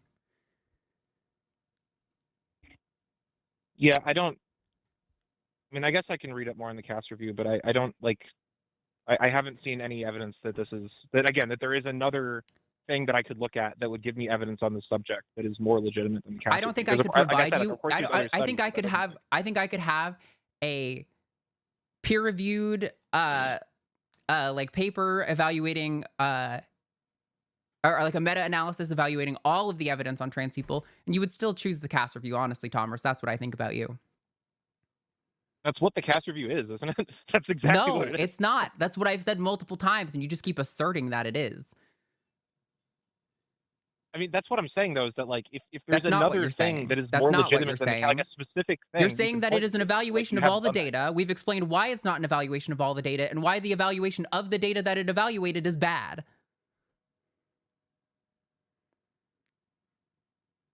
Yeah, if you're saying that if you're saying that the CAS review is bad, you have to like replace it with something, and you haven't done that yet. I don't need to That's replace not it with really how this anything. works. I'm pointing out why it's not reliable data. I don't have to come up with a new study, an anti-CAS review, to point out why the CAS review is bad or not reliable.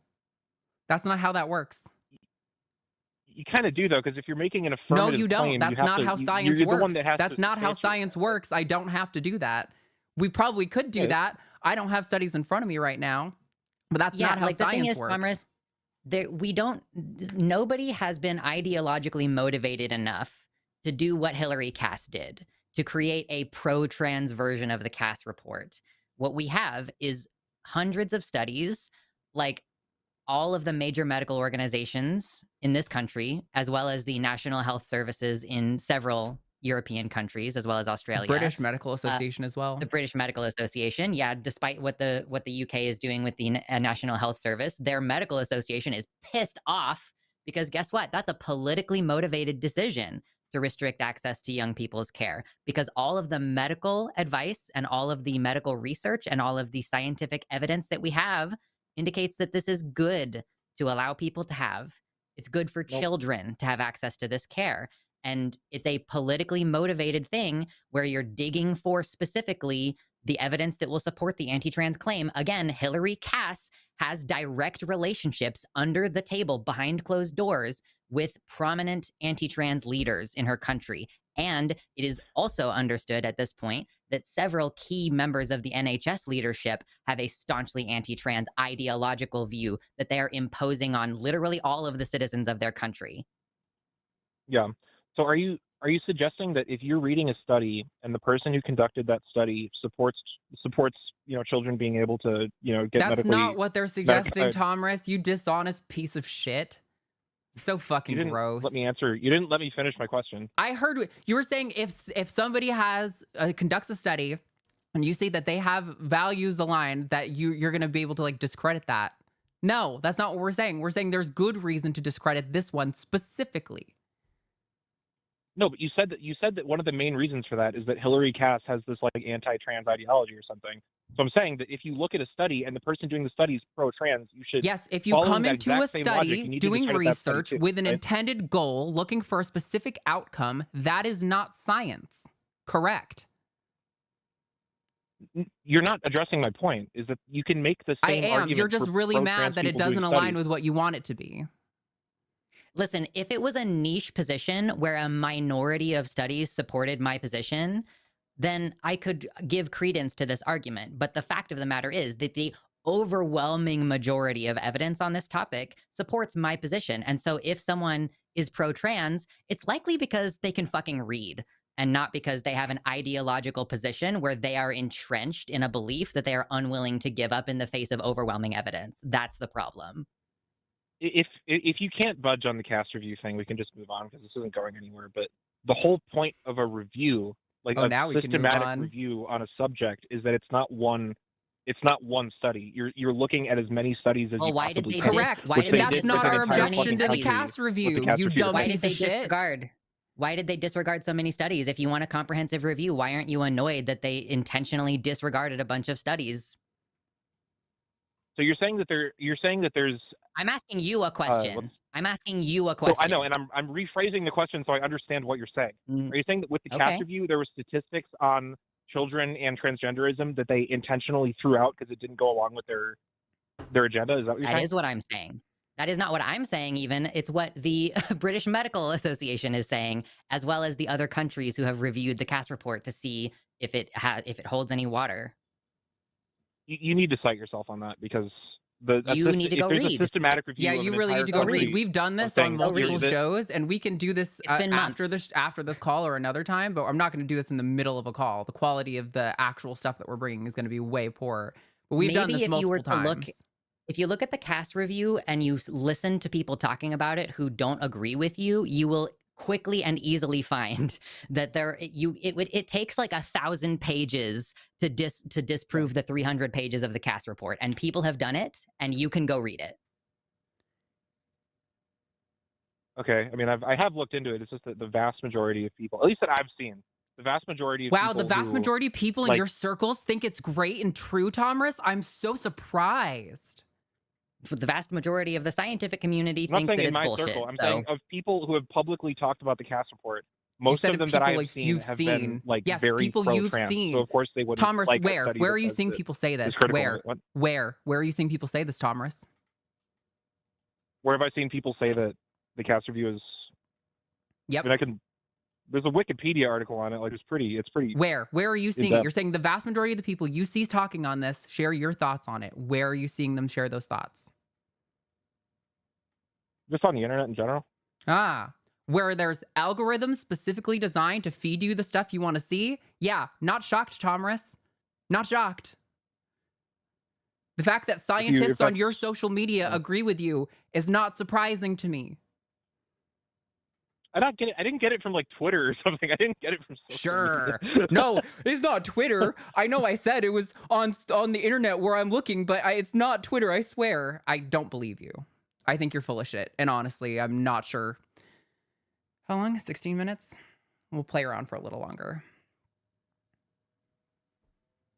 All right. Since the cast review thing isn't going anywhere, if there's something else you want to talk about, we can. But this, at a point, we're kind of just at a I stalemate. mean, your original claim that it is harmful for children to know about gay people and trans people, you have yet to substantiate a harm in that.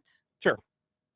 Yeah, no. So if you, it's not just things with sexuality or gender. Literally, if your parents listen to country music and you're a good parent, there's a pretty good chance that your kid's also going to like country music. Not 100%, but like there's a better chance than not, right? Or there's a better chance that your kid's going to listen to country music compared to like other kinds of music, right? Because the parents who are a good, influence on their life also listen to country music. It's the same thing with transgenderism and homosexuality, that if your parents are super duper gung-ho about either homosexuality Can you demonstrate or a This is the harm? stupidest argument. Can you And demonstrate a you're harm? still not talking about harm. the harm Who of gets hurt? homosexuality or transgenderism. Regardless, I don't know, pick your favorite, dude. Oh my god, anything.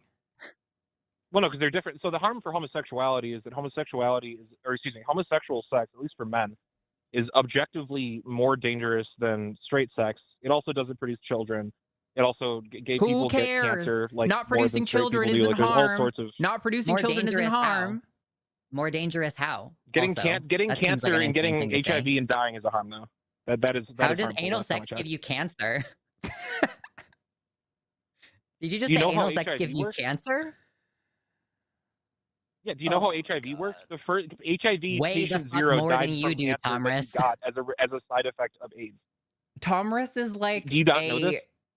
a conservative religious talking points generator from the 90s. It's great. No, I'm not. But I'm not AIDS making a though. religious argument. But That's AIDS what I'm though. saying is But what about statistically AIDS? true. Good argument. What about AIDS? I'm saying it's a dumb With AIDS? argument. Exactly.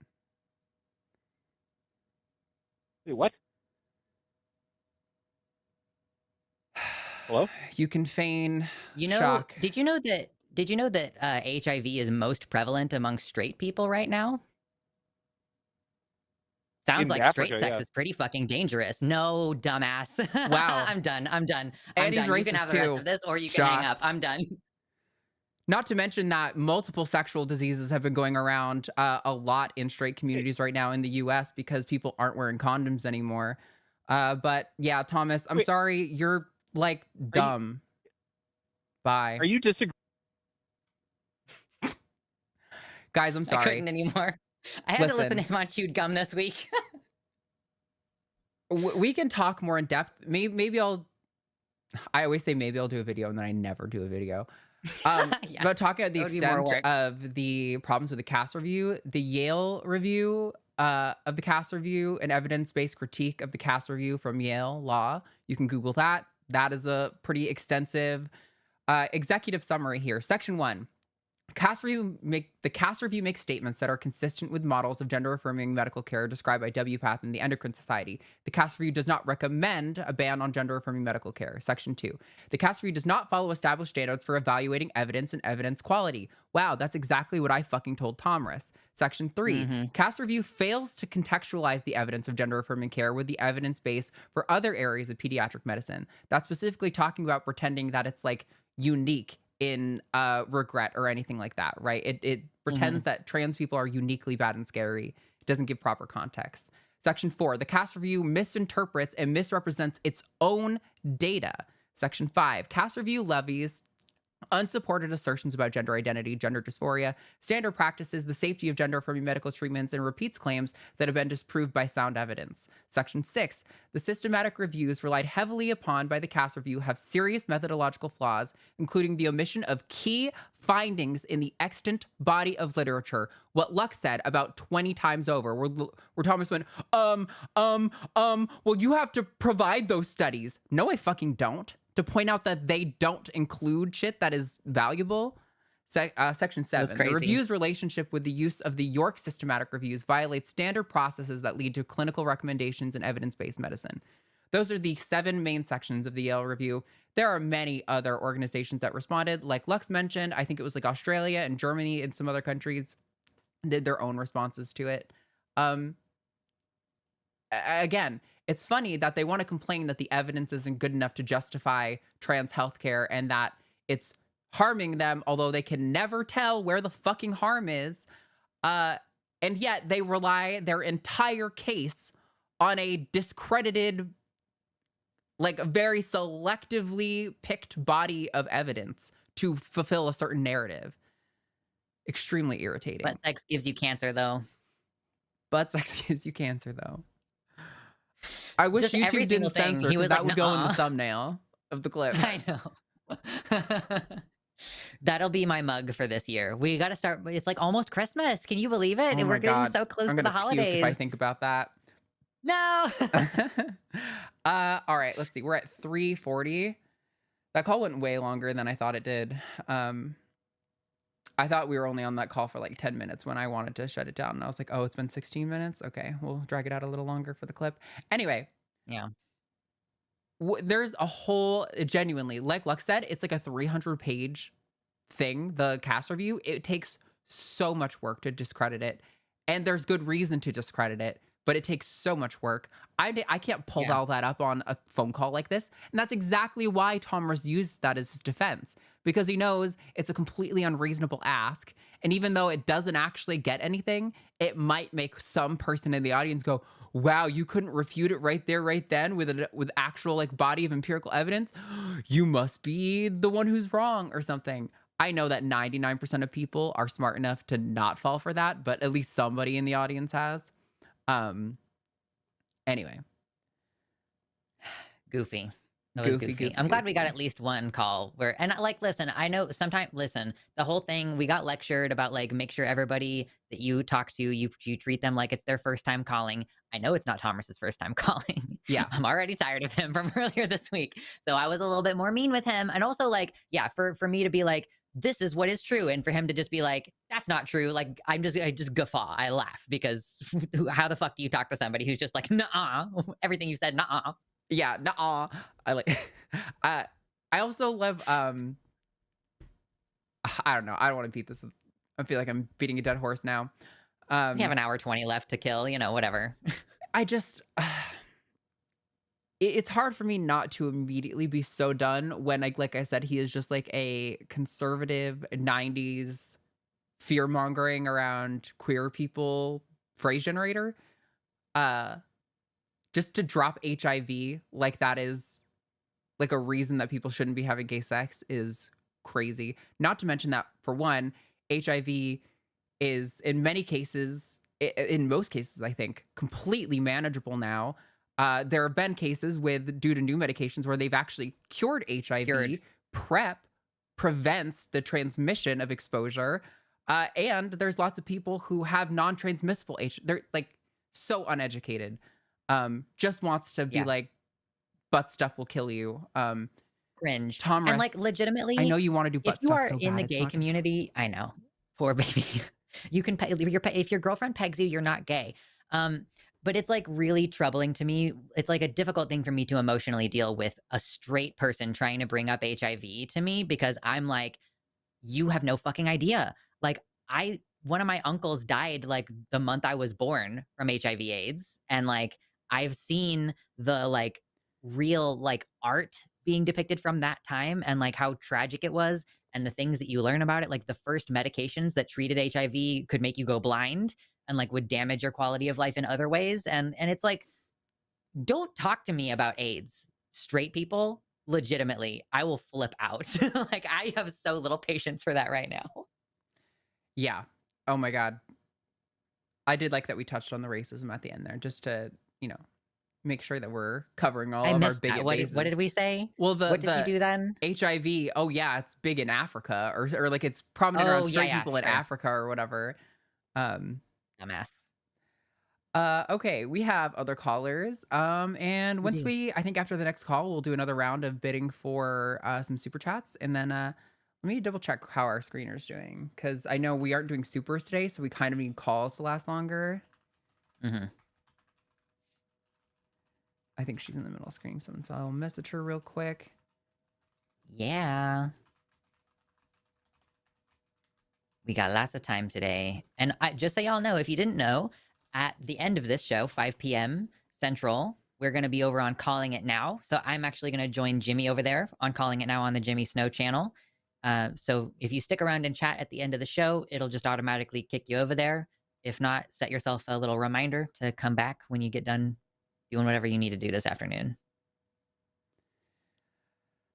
I've done such a good, thorough, off-the-cuff debunking of Cast Review, and that wasn't like my absolute best. I know I'm right on all the facts, and that's why I brought up the Yale summary after, so I could be like, let me just lay it down for you why like this is like widely discredited.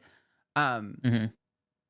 But I know I've been rhetorically more effective on that topic before, so I'm a little annoyed, but not even about the yelling. I'm not upset about the yelling or calling him stupid. He was a complete bigoted moron. It was more like I have had a better flow, more easy to grasp language, like off the cuff, but it's all right.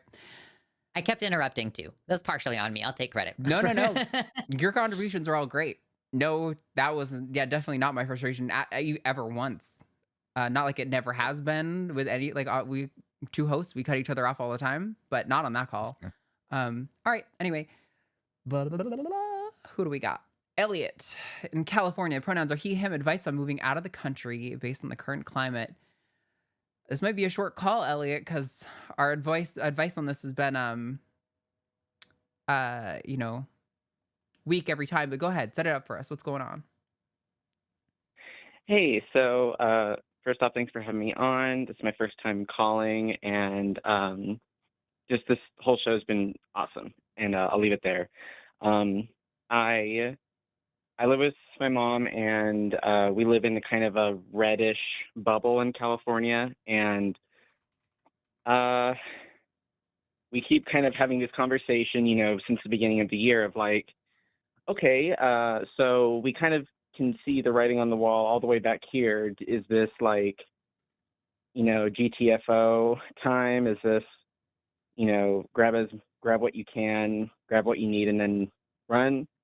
And as things keep getting worse, and I don't know, like what this administration is doing keeps kind of like accelerating in severity. Like we keep having this thing of like, okay, do we move? And is the window of moving closing,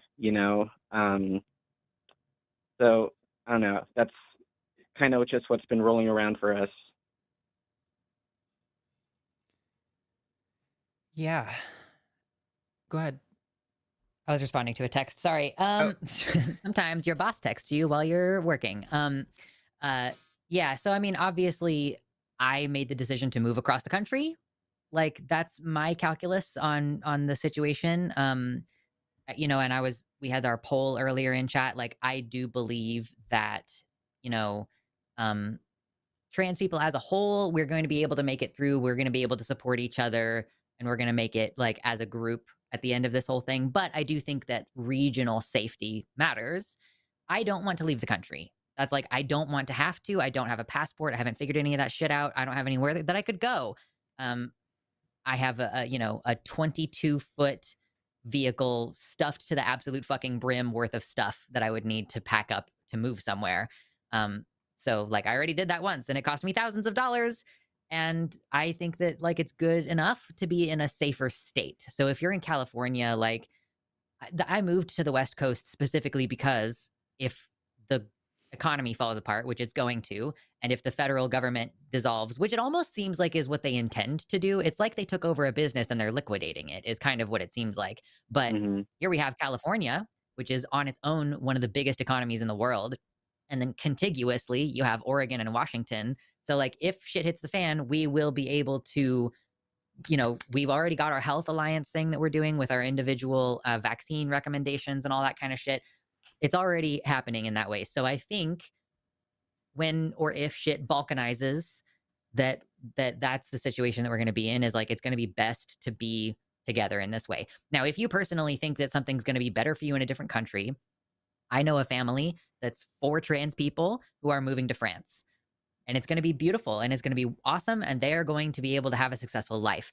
They have a ton of savings and like the benefit of being able to sell the house that they currently own. So making a big change like that is a much bigger deal as well, moving like that far away. But it is totally within the cards. It's just up to you if you're willing to risk the fact that Canada might follow in the fascist footsteps. And if you're reliant on their national health service, well, they could do like what happened in the UK and just basically decide that they're no longer doing trans healthcare on the national service. So it's really up to you. It's a difficult thing to suss out what the right choice is for each person. I have my recommendations because I made a calculated decision with a lot of factors in it. And so like that's, my recommendation is thinking about climate stability as well as political stability and where you can establish community. And so, like I said, if you're already in California, I probably wouldn't move, but that's for you to decide. Yeah, I don't have a lot to add on to that. Go ahead. Okay. Yeah, that definitely makes sense. And it's kind of what I've been leaning towards, like either staying put or moving up to like Oregon because I know I have some family there. I actually have some local family that just moved there. Just because even though like bigots aren't super loud and proud where I live, it's not like we only just had like our first Pride Festival this year, which it's awesome, love it. You know, a lot of hard work went into that, and they're keeping the ball rolling for bigger momentum for next year. So things are getting better here in that regard. But like also, I say that you know bigots aren't loud and proud, but like also recently there was a Charlie Kirk vigil, and like there were way more people attending that than I was expecting, and it was a little kind of shocking to see that. And I think like my old high school, they're trying to open a turning point chapter, so it kind of can be a little hard to say exactly what direction the area I'm in is going. Maybe more polarized, Yeah. I don't know, but yeah, like because one of And the I other want to things be we clear talked too, about was a lot of the sorry. Charlie Kirk stuff, like he also did say a lot of very generically Christian things. And so, you Hmm. know, I would say don't worry as much as you think you should about these groups of people having these vigils because we have two completely different Charlie Kirks in our minds. Like they never saw the True. homophobic shit that he said. And they just saw, you know, generally like, oh, you should be a good family man. You should support your wife, you know, in her wifely duties and that kind of like stuff that obviously I would find objectionable, but nothing that is egregious as far as a general Christian is concerned. So I would say, you know, don't be too Hmm. concerned that they're supporting all of the worst things that he said. I'm sure that there are some, but probably not the majority of them. I will also say Oregon is great. You are not necessarily going to get completely away because I know that there were in the local groups, there were vigils here as well. You know, it is still an area where there's rural places and like red counties. That's part of why I chose to move to Oregon is because I want to protect this as a blue state. I want to make sure that it doesn't get fucked up. And it's a little bit less populous, so I have a little bit more space away from people. I'm not like a person who wants to live in the thick of a big city. So that's why I made that decision. If you have family, that is a great start. It does suck being isolated from family because everybody I know is in Kansas. So yeah, I would say West Coast, Best Coast, wherever you end up over here is probably going to be some mixture of like legal protections, but probably still dealing with some MAGA people in your real life, kind of no matter where you are. Yeah, that makes sense. Also, to respond to something in chat, yeah, I live in the Inland Empire. It's definitely a little funky out here. but Yeah. like the Pride we have a Pride Center and they're like they have single-handedly like saved my sanity. Like they're so sweet and it's even being hosted by a church which while I'm not a believer and I'm not like super comfortable with that stuff, there's no pushing of the faith there and they're just like, "Hey, look, you know, we love all of you and like just it's good stuff is happening, so I'm trying to hold on to that." Yeah, totally. Well, Awesome. any other questions or anything else we could add? I know that like I feel like sometimes I can't give a clear answer to this question Yeah. because the answer is like it depends. Do you have the money for it? Like, you know, there's lots of factors that go into it, but I don't know. I hope that we've helped you get a little bit of clarity at least on how you can move forward and be safe as possible. Yeah, I definitely feel I have a bit more clarity now thanks to y'all. I mean, especially because like one of the other things my mom and I were talking about is like where in the world is even safe and longevity safe to go, you know? And Yeah. Yep. I think that with everything that is going on, it does make sense to kind of just sit down, especially because I have a lot of family where I'm currently at that are like totally down. They're either like outspoken ally of me or they are just chill and they're like, yeah, you know, you're still my family, like you're still my cousin or whatever. So I think I'm in a fortunate situation. Yeah. That's good. Yeah. Well, I'm sorry we Well, couldn't thank give you you both. more yeah, Yeah. like the silver bullet answer, but I appreciate you calling in, Elliot. Yeah, for sure. I super appreciate y'all taking time to talk with me. Have a good day, Yes. Peter. All right, Good luck out bye. there. Sorry to You the need to step audience. away. No, I don't think so anymore. I think we Okay. covered what is needed to be communicated. But to let the audience know, I have confirmed that the game show thing with Javon is not happening tonight, but in place of a normal episode of Calling It Now, I don't know if he texted you this. Yeah, 'Cause that's why I okay. was like, Okay, what do 'cause you want? yeah, I know it stresses me out too. ADHD, I cannot take a call and host a show at the same time, especially when I've Mhm. already got brain fog.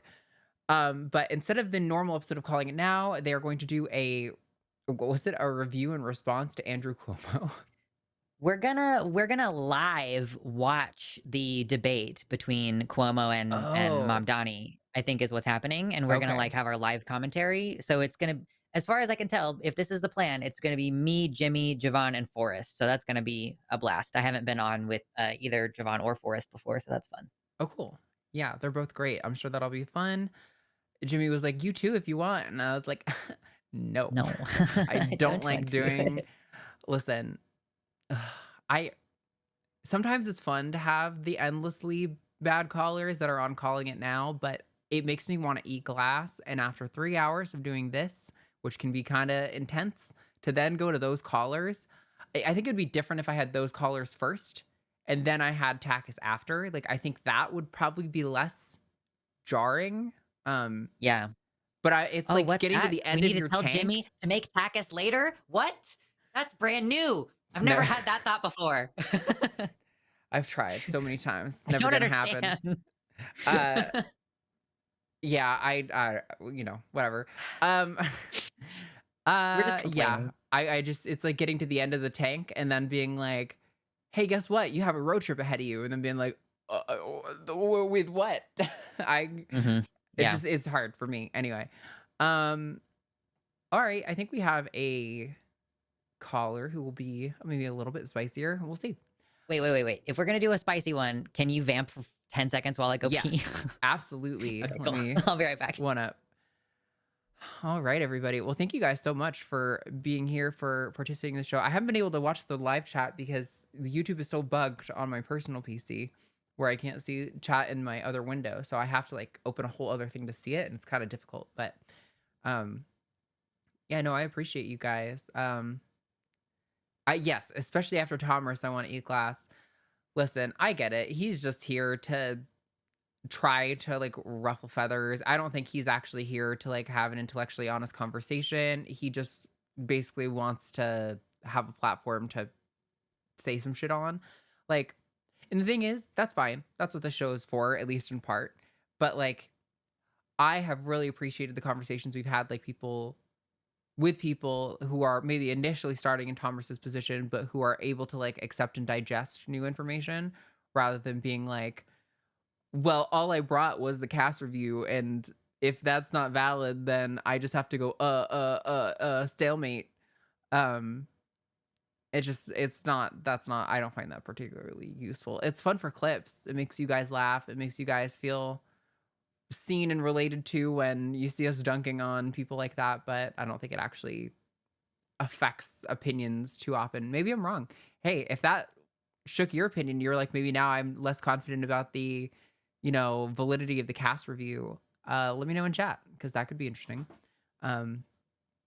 But yeah, sorry, there's just so many things going on right now with the fundraiser. My attention is split like 1,000 ways, and you guys know I am already attention deficit queen, so my brain is all over the place, all over the map.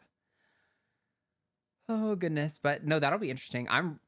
The only thing that makes me kind of jealous is that I do really want to watch the Mamdani Cuomo debate, but I just don't want to do it live on air, y'all. It gets too much after a while.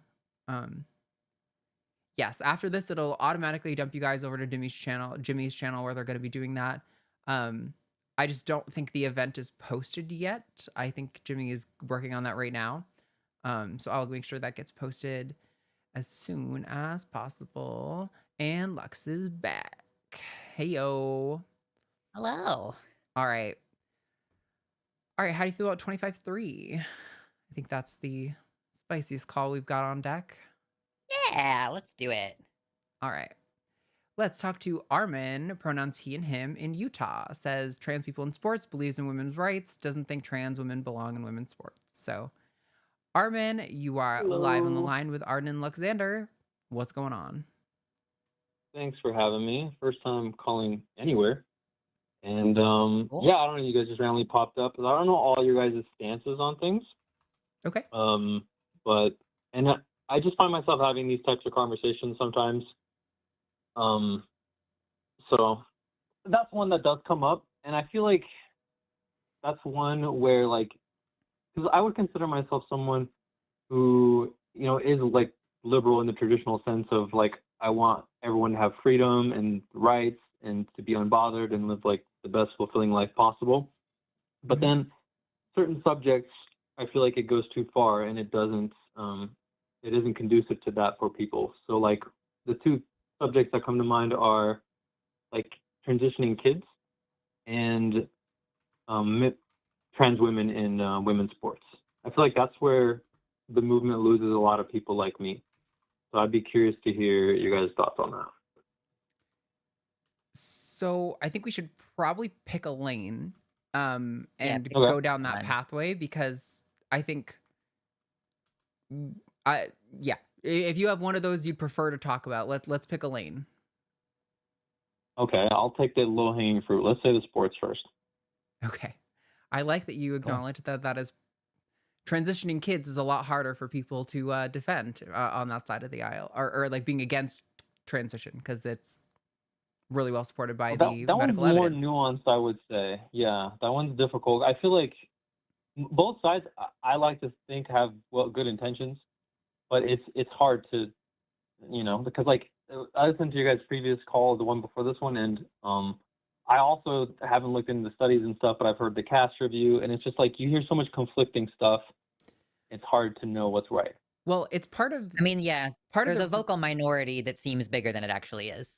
yeah, I mean part of the reason why the cast review was made was so that people who are against all of the available medical evidence, the consensus on trans healthcare, could have something to point to and feel scientific while they're doing it. But, as we discussed at the end of that call, there's lots of reasons why the cast review is not reliable at all in terms of the conclusions it reaches, or even its evaluation of the extant evidence. But sure, we can talk about trans women in Mm-hmm. sports. So, Okay.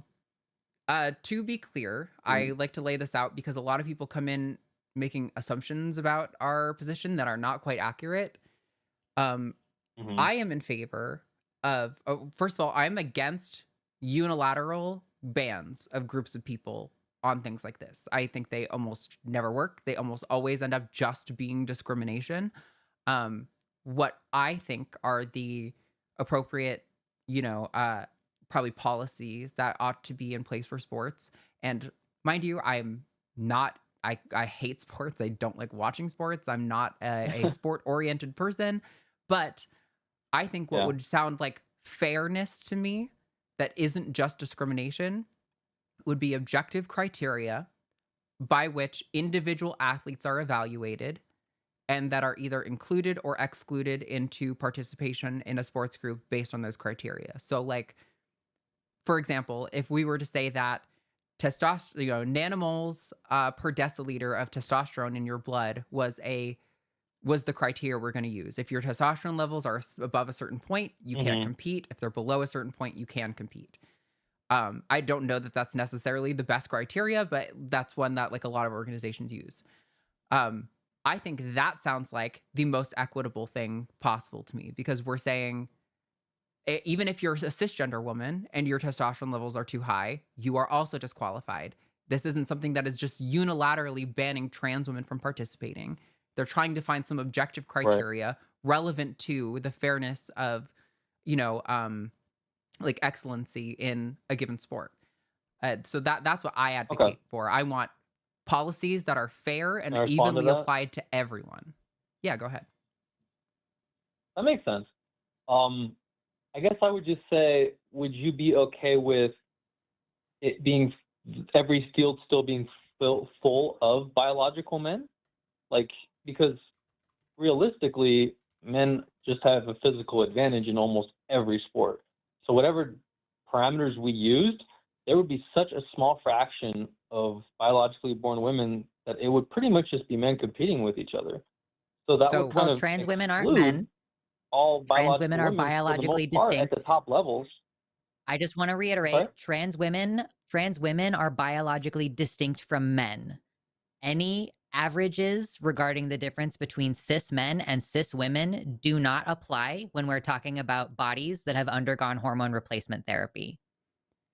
yeah, there's even some And in study. fact, Oh, sorry. Go ahead. yeah, sorry. I mean, I was just going to basically say what you were going to say, which is the Yeah. IOC, which is the International Olympic Committee, commissioned a study on this where they looked at cisgender women, cisgender men, transgender women, and transgender men, Mhm, and found that transgender women mhm. are actually operating at a deficit compared to cisgender women and cisgender men. So they have large skeletons, but they have less muscle mass to move it around. They have less lower body strength than cisgender women do. Like basically they underperform. Transgender women underperform, so you cannot lump them in with men when we're talking about sports performance. I also just I think guess that I don't know if that's how that works. It just intuitively doesn't sound correct because, like, let's use an extreme Well, the example. IOC Like, did let's a say we put study. all the guys You're in. welcome to read. Sorry? yeah, with You're all due welcome to respect, read. Armin, because you're being very polite, as in unlike Tomris earlier, and I want to respect that, but I don't really value your intuition. I care if we're going to talk about taking people's rights away, making people ostracized from society by banning them unilaterally as a group from a part of society, participating in that part of society. I think we ought to have pretty good empirical justification for that. I like to approach life in a matter of Fair. freedom where freedom is assumed and we have to come up with a very good justification to remove a freedom. I don't think we ought to start with no freedoms and I grant get you. I them. get you. So you guys are saying that trans women have a disadvantage, or no, sorry, trans men. I get this confused in my head Trans sometimes. women. So Trans you're women. saying, Yeah. trans Yeah. men actually they have a disadvantage compared to like other women? So Transgender women. that- So if a or sorry. woman is assigned male at birth, we're talking about someone who transitions from they were a boy when they Yeah, were a kid and now right. they're a Okay, woman yeah, as an okay, adult. yeah. They have a Trans woman, right. disadvantage according to the Yeah. Olympic Committee study. I also want to just They have say a that disadvantage I, compared to I, other women. Yeah. that's what this study suggested. But I also want to acknowledge that I think there aren't a lot of really great studies at this. There's a handful of studies that people point to, and there's some conflicting data amidst them. But none of the studies that I've read are particularly strong data sets. So I think it's pretty hard to come to an empirical conclusion on this, which is why I tend to advocate for, like I said, this approach of why are we not coming up with some objective criteria of what is relevant to this sport and assuming and aiming Because for it would mostly be inclusion? men. But I don't think that's true, what the Armin, consensus because is the You're just for most making an Olympic. assumption. is that men are stronger. But I Okay, I want to Sorry? assert this too about the Olympics because you're correct, Arden, that a lot of the studies on this are pretty weak. Most of the studies on sports performance don't even factor in trans people, and they don't factor in things like the greater amount of resources that are put into men's sports that could factor in and does in Yep. fact factor in for a lot of the sports performance differences. But also, transgender women have been allowed to participate in the Olympics for more than 20 years. And so if we're looking for like strong empirical evidence to support one of our claims, well, if the claim is, I'm worried that allowing this is going to result in biological males dominating the sport, I'm just going to use that language for the sake of convenience here. Well, we have not seen that bear out. In fact, Right. what we have seen bear out is that trans women have a difficult time even qualifying, much less placing. And so it would seem to me that transgender women are at least on par with cis women, but it like they're operating at a clear disadvantage just looking at the statistics on this. Fair enough. Well, let's say if that was the case, then I guess there'd be no issue with it. But if the case was the opposite, it would just be sad for all the biological women. Is that fair? That fake situation would be kind of sad. Like, I'm Yeah. sorry, I have a hard time finding empathy for that. Like, yeah, if the reality a fake- was the opposite of Okay, what it is, but, then like- maybe that could be Like, sad, can I but that's use silly. myself as an example just for a moment? So, for instance, I'm not a particularly impressive physical specimen, okay? However, if I transition, like if I just became trans tomorrow, I would have an elite bench press, for instance, like an elite bench press for a woman. I think that's So, not How true. is that fair? This tells Why me how first of wouldn't much you you be know all, able to about women's compete as a sports. man? Armin, first of all, none of the I'm sorry? sports leagues which allow trans women to compete would allow you to declare you're a woman today and participate tomorrow. All of them require some sort of What would I have medical to undergo? transition My benchmark that test. you would have to hit. Mhm. Uh, It's like 2 years of hormone therapy or something like that. And you have to have your blood tested. You have to be on it for 2 years, and you have to be within a very specific margin that even cisgender women get to have testosterone levels higher. So yeah, like if you're making Okay, an let argument me about let testosterone me put it conferring an this way. I'm gonna be advantage, that's really not the case. blunt for a moment. I'm gonna be really blunt for a moment. Can we just for one moment? Are you seriously Sure. going to just try to be honest, 100% honest? If we took LeBron James and we put him on any sort of hormone therapy you want for 2 years, do you seriously tell me he's not going to completely dominate the WNBA and it's not even going to be close? Just be honest. Do you know who Fallon Fox is? Because like there are examples. I've seen numerous women, and Alana McLaughlin is another one. I've seen buff, fucking ripped boxers and weightlifters bodybuilders. Yeah. transition. And guess what? They're women with muscles. Yeah. That's what they look like. Yeah. People transition. Sorry, say it again? You've seen. So there are people who are big, buff, tough men, Mhm. boxers, weightlifters, bodybuilders, and they transition. And after Yes. they've transitioned, they are Mhm. basically indistinguishable from very muscular women. They have Like pretty I follow unremarkable muscular. performance. Yeah. Yeah, it's basically normal. I Like, and think Fallon everyone can Fox is agree a LeBron boxer. James She's at would an dominate the average league. That's But the participation. again, correct Armin, answer. that is you relying on You're just intuition. And asserting as I that. said it earlier in the call, I don't really care about intuition. Now, listen, as far if we're having a discussion about like how should politicians Sorry, advocate I for have to. this, Armin, I'm I going to stop you. genuinely I'm have going a to finish my meeting. I point. appreciate you guys. I'm going to mute you and I'm going to finish my point. If we're having a He's gonna hang discussion, up. nobody can hear you, by the way. I muted you. I'll bring you back in a second when I'm done making my point. If we're having a discussion about rhetoric and how politicians ought to go about advocating for this, maybe there's an element to considering what the common intuition is. But again, unless you have empirical evidence to support your claim, Armin, I'm not really interested in these sort of intuitive, like common sense, quote unquote, approaches to human rights laws. Because even the Olympic committee, it's one of like their fourth pillars is that sport and participation in sport is a human right and that it should not be abridged. So if we're going to abridge the rights of trans people to participate with their community and society in playing in sport, and trust me, I wish every trans person was like me and didn't give a fuck about sports, so we didn't have to have this conversation. But unfortunately, there are a lot of trans athletes out there, and I think that they deserve to participate without being discriminated against. Now, if there's some objective criteria where we say, oh, female athletes in this sport ought to have these sort of parameters to be able to compete because that's what's going to result in maximum fairness in the most interesting competition, great. Apply that evenly across the board. And if some trans women get excluded and some cis women get excluded, then that's just the fairness in action. That's just sports, happening. But I'm again not interested in your sort of intuitive LeBron James puts on a dress sort of approach to this conversation because it's really dishonest and doesn't actually contend with the reality of what trans people in sports are like. You're unmuted now. He hung up on you. Wow. I knew that he was going to do that. I could sense it. Like every single fact that we brought up, he was like, but what about my feelings though? Crazy. That's really unfortunate, Armin. I was actually going to bring you back on because I thought we were having a pretty respectful dialogue, but I was trying to finish my point and I was getting interrupted. And so I wanted to make that point. If you want to call back, maybe you can, but I'm not sure I trust that you're actually honest now if you're just going to cut and run at the second I decide to make my voice heard on my own show.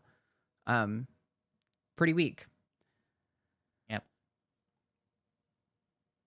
It's so frustrating because, again, everyone wants to do this like, oh, what if LeBron James put on a dress? Don't you think he would destroy the high school basketball, varsities game? Like, yeah, fucking obviously, if LeBron James put on a dress and joined the sports team tomorrow, that would be bad. But if he went through 2 years of testosterone reduction, had his levels at cis female levels with his height, I would be very interested to see what his performance would be like because I'd be willing to bet it would not be impressive in the way that you think it is.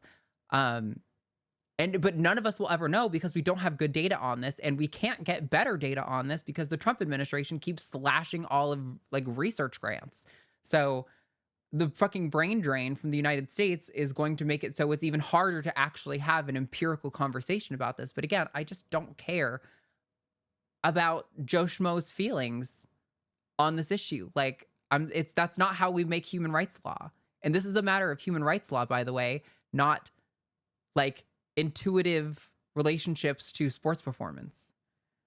It's also so cringe for, you know, it's like a completely unremarkable cis man to be like, if I decided to perform and bench press, I would be like dominating the world. And I'm like, you don't know fucking anything about women's sports because I have seen those women bench press. It's scary how much they can bench press. You think you can compete with women on bench pressing? That's crazy. Also, I should have brought up in that situation, we have fucking Laurel Hubbard, who was in the weightlifting in the Olympics and couldn't even place because she couldn't complete her lifts. Like, yeah, huge weightlifter, successful weightlifter, transitions, can't even get placed in the Olympics. She made it there. She came in 11th place because she couldn't complete her lifts. Like, yeah. It's also just like from a personal note for like people, like there's an element of this that is also just aging. But like when I was in like my early 20s, right? Like 21, 22, and I hadn't started, just before I started transition, I had like a pull-up bar in my apartment. I could hop up on there, and I'm not a fitness person. I never have been. I could crack out 10 pull-ups, like no big deal. It wasn't much. I tried to do that a few years into transition, about 2 years into transition, when I went to visit my sibling. I could not complete one. I could barely get half of the way up. And that's not because like women are so inherently weak. It's because I wasn't training, one, and because testosterone had greatly reduced the muscle mass in those areas. My upper body muscle mass was not what it used to be, because hormones are extremely effective at what they purport to do. Anyway. Yeah, you get the power in your thighs and legs and ass when you're on estrogen, where the power is in your upper body on testosterone. Yeah. Just really frustrating. I would have liked to have continued that conversation. I thought we had a good couple of like different dialogue trees we were gonna like run down before the end of that call, but Yeah. shame he's That said, he said he had a coward. meeting. I didn't hear him say that, but sometimes when the crosstalk is happening, I don't process it. But so maybe he had an honest reason to dip out. Yeah, I don't know if I buy that. Hopefully. Okay. Are we have one not that says, having to "Please." push all the way up to 3 then? He said that we might have to start a little bit later. I don't know if that means he wants us to go a little bit longer or I don't know what the deal Oh, is. here. 'Cause Why I don't know don't what time the debate could I starts. start the call with Trinket and then I can call him and sort this out? Yeah, Okay. All right, we're gonna talk to sounds Trinket. good. She, her in Ohio has a question about dehuman pronouns and identities. So Trinket, you are live with Lux and hopefully me in a minute. Hello. Hi, Lux. Hi, Arden. How's it going, Trinket? So, we do not have time for me to answer that question. All right. So, yeah, I've started kind of experimenting with the name Trinket recently, and I've kind of found looking at it when it comes up when I'm signing in someplace, and I kind of find this almost comfort in the fact that it's something completely removed from anything human.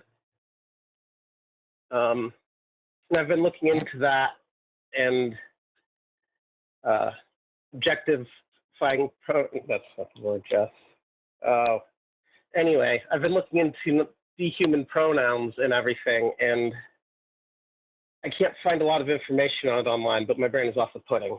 So I figured I would call and see if y'all had anything to say on the subject. Sure. I mean, I think like there's a couple different angles you can go at it with like non-human pronouns, because like a lot of the noun self pronouns are kind of dehuman in that way, where like tree self is like clearly evocative of a non-human object. I don't personally jive with those. I mean, they're cool, but it's not really my thing. I mean, I'm not, no judgment or anything. I personally identify with its pronouns, which is, I guess, like the more commonly understood. I mean, there's a whole conversation around the dehumanization of its pronouns that we don't really have that conversation around tree self pronouns. Um, so yeah, I mean, I like the idea of being more like a force of nature, or like there are concepts that I feel have more concrete tangibility to them than our ideas about gender. Like the idea of a tree, even though there is no such thing as a tree, like phylogically speaking, it is still like a coherent concept. You know, we think of trees as like tall and sturdy and, you know, steadfast, and they, you know, survive the passage of time, and the life cycle of the acorn has spiritual significance to some groups and everything. So like, but there's no argument about that being dehumanizing. So I guess it's just about like which vibe you like the best, and understanding that people are going to probably be resistant if you choose like a specific non-human, like its pronouns or something like that. There's going to be pushback. And if you use noun self pronouns, there's also going to be pushback because people just don't know things.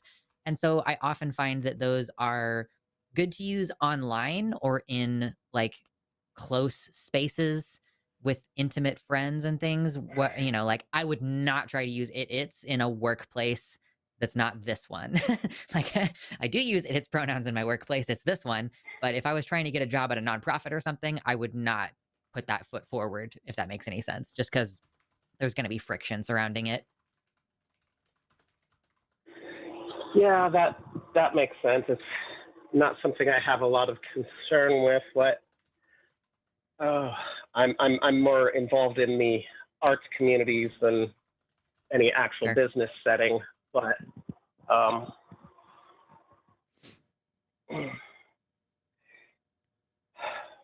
yeah, I've considered a few different possible pronouns. So that's it. I've even considered clown self, though I think that one's, I don't know. But I find clowns so threatening. Like you know, there's all this goofiness in Portland with the inflatable costumes and stuff, and then I just saw a group of clowns, and I was like, "That's the wrong message. You can't do that. That's not right. You gotta stay sanitized on this side of the clown line. You're on that side of the clown line." it's probably a good thing you can't see my makeup right now, then. Listen, rock that Chappell Roan clown makeup. Listen, I'm here for it. Oh. But yeah, and you're also not the only person I've ever met who goes by the name Trinket. I follow somebody who's I think she's a Twitch streamer at this point, but Trinket I think plays in for her as well as a kind of a objectified identity, and she's got this like full sleeve on her arm that's like a robot arm. It's very cool, and she's That's into cool. like drone kink stuff. Like that's the extent of my familiarity with drone kink is from following Trinket. So you're not the only person. Just, you know, and also I don't think like that your identity requires you to necessarily use specific its pronouns or anything. If you're finding that she her works well enough for most situations, you know, stick with it. You know, just whatever works for you. Yeah, I mean, definitely I'm not going to make any attempts to do anything right now. I do not have the spoons to add that into my life, but yeah, I guess it's something to consider. You said it's a Twitch streamer named Trinket? Yeah, I can try to find her Blue Sky really quick and see if I can post a link. Okay, yeah, that'd be awesome. I originally got to the name through completely different means, and it was kind of a surprise when I looked at it and thought that there's something non-human about that, and was, like I said, I found it kind of comforting. Yeah, I feel the same. Yeah, if you want to find Trinket on Blue Sky, it's at Trinket Birdie, BIRDY, and I think that's their Twitch as well, twitch.tv/TrinketBirdie, all one word. Okay. Yeah. Yep. Okay. Well, Well, did you have any other questions or any other thoughts you wanted to give before we move along? Nothing I can think of. As I said, my brain is pudding. Same. Yeah, relatable content.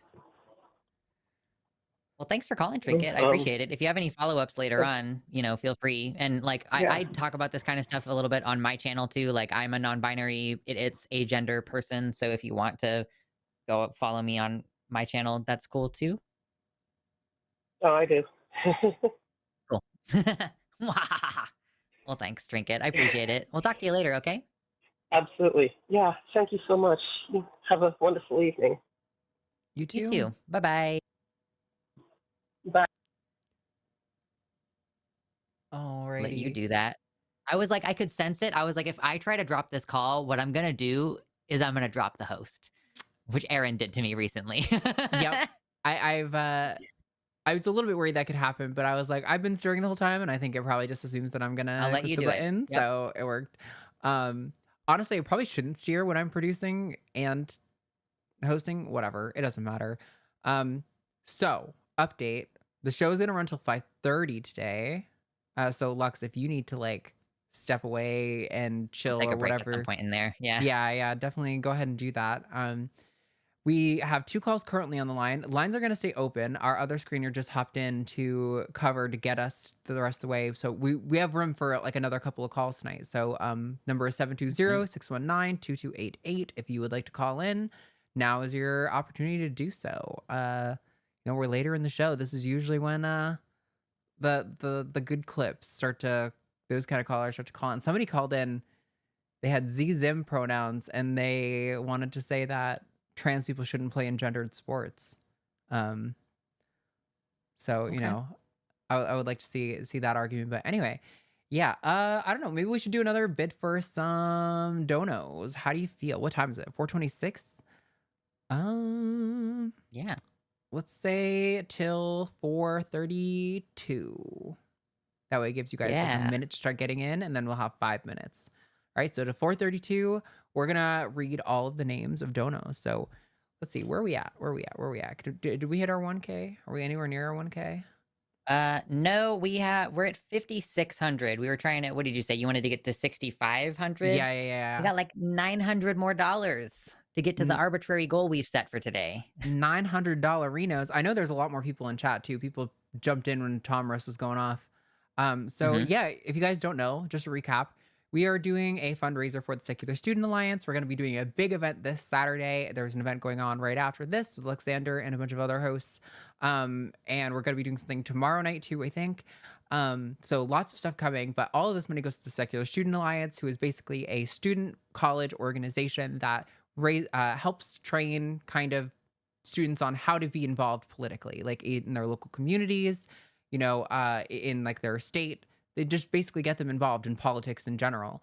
And it gives like secular voices there. So they're a nonprofit. So obviously there's no like technically specific political leaning, but I think atheists statistically lean a certain way on that regard. I don't want to get them in trouble. But yes, so if you guys, that's why they've kind of been framed as like the opposite of the Turning Points organization, so to speak. So yeah, if you guys want to, if you're able to forego a coffee or a sandwich or something and to able to send $5 to the Secular Student Alliance, it genuinely is going to go a long way to help. I got to go to their national convention this year and it was really, really cool. So please consider donating. And we're going to read your names for the next 5 minutes. Sapphic Hazard, which by the way, fire username. So good. Anon, Yeah. thank you. Fuzzy Logic says that they will match all of the donos during this 5-minute round up to $100. So if we get to $100, that's going to be doubled to $200 if we can get that. So what are we at? We're at $20. 20? Oh, I don't know $20 what so far. Thank you, 40 Hedonista. Knox are. 40 NOK. Thank you, 40 Espen, for that donation. NOK to USD. That is like $4. Cool. Thank you, Melatonin Ale. Yeah, thank you so much. Heck Yeah, help yeah. us get that match donation. Thank you so much to the Fuzzy Logic for offering that. We really appreciate it. 5, Yeah. 10, 20. That's like $30 about. Like Yeah. 29. Just need So $70 more $70 to the SSA. There we go. Ayla Ursus. Thank you. Keep them Woo! rolling in, you guys. Don't let us lose out on this match dono. Thank you, So that would be Shiloh, for the $40, $20 $50, dono. $60. Only 40 more dollars to get us there. Aliashana Silver $65. Bow. Thank you, Aliashana. Appreciate y'all. June, thank you. That brings us to 70. Then to 80 with Space Space Barbarian. Barbarian. Mira, thank you. And Ashley Ray. Oh, that might put us over. That was 85 plus 15. Yeah, that gives us 100. Awesome. Woohoo! Thank you guys so much. You helped us Thank you, secure that everybody. matching donation from Fuzzy Logic. Thank you, Fuzzy Logic. Also, that's 220 TRY. What is that? Thank That's you, Elira. $5. I don't know what that is. It's Turkish money. Turkish monies. Mm-hmm. Thank you. I appreciate you Yeah. guys so much. Joshua You guys Everett. are awesome. Another 10 from Joshua Everett. Thank you. You good boy. Keep it Oh my rolling, goodness. guys. Oh, look at the kitty. Donate for the kitty. Donate for the midnight kitty. Look at his handsome little face. He's such a Pushing good his baby. face into Lex's face to be like, I love you. Put me Now can you put me down? He's actually purring. Aw. He's gonna rub the mic. Yeah. I was like, let's AJ see if we can Bell. get some of this purring. Good boy. It's so cute. He keeps coming over here. Like, he's gonna keep getting picked up. Emily on Mighty Land says, I see 2 random humans in this cat stream. True. $20 from Transfix. Thank you so much, you guys. I appreciate it. They have been an awesome organization, definitely supportive of their trans members, and they've had a lot of trans speakers and pro-trans speakers to their events, so we definitely appreciate that. Yeah, absolutely. You know why? Because they follow the evidence. Is good stuff. Also, I love how that last caller was like, yeah, I don't want to go for the trans healthcare conversation. I'm going to go for the low-hanging fruit. I'm like, oh, so you're tacitly admitting that you don't have a leg to stand on your position for trans healthcare. And that's the $100 from Fuzzy Logic. Thank you so much, Fuzzy Logic. We really appreciate Never had a you. bidet. L, thank you. Never had a bidet. Verna Smith. Heck yeah. Yeah, that was so funny. I hope he calls back. And I hope we get into the trans healthcare conversation because I think that would be interesting. And I hope he doesn't hang up or like run away. It could have been a meeting or whatever. Not totally convinced, but I'll assume he's being honest on that and say call back. I thought we had a respectful conversation. By the way, part of the reason I have to mute you is because there's a delay and often we start speaking over each other, not even knowing the other person's talking. So part of the reason we have to mute often is to kind of reset from the delay and make sure we're all on the same page. So yeah, it's not like don't get me wrong. I've muted people to be an asshole because they sucked, but I wasn't doing that to you. I was just trying to get my point out. Not this time. $20 Liquid from Cyborg, Liquid thank Cyborg. you. Yeah. 5 from A Credit. All right, we did hit 432, so we're gonna take some more calls before we do another bid for donos. But thank you guys so much, Mo Scoville. Thank you so much. You're an angel. Appreciate you. And where are we at? That gets us to like 57, I'm guessing, right? Because we were at 56. Or no, it should be like 50. Oh, we're 5,994. So Here we like go. $550 to get to my arbitrary goal that I set for us. Our arbitrary goal. Let's think about it. $550 in the next hour. You guys got that. That's easy. Easy. I've seen you guys. Like, how great would it be? Yeah. Like, before the event starts. For sure. I've seen these people donate like $2,000 in 5 minutes for like the monad call. You guys gave $500. I think it ended up being $800 for the monad call. You guys can give us $550 for a really good cause. Thank you so much. All right, let's see who we've got on the line. And lines are still open, by the way. We are still taking new callers right now. Number is 720-619-2288 if you would like to call in. There's also a web link below if you're out of the country. If you are in the US, we're going to have you call by your actual phone number. This one says, please answer last. So I guess we'll take the other one.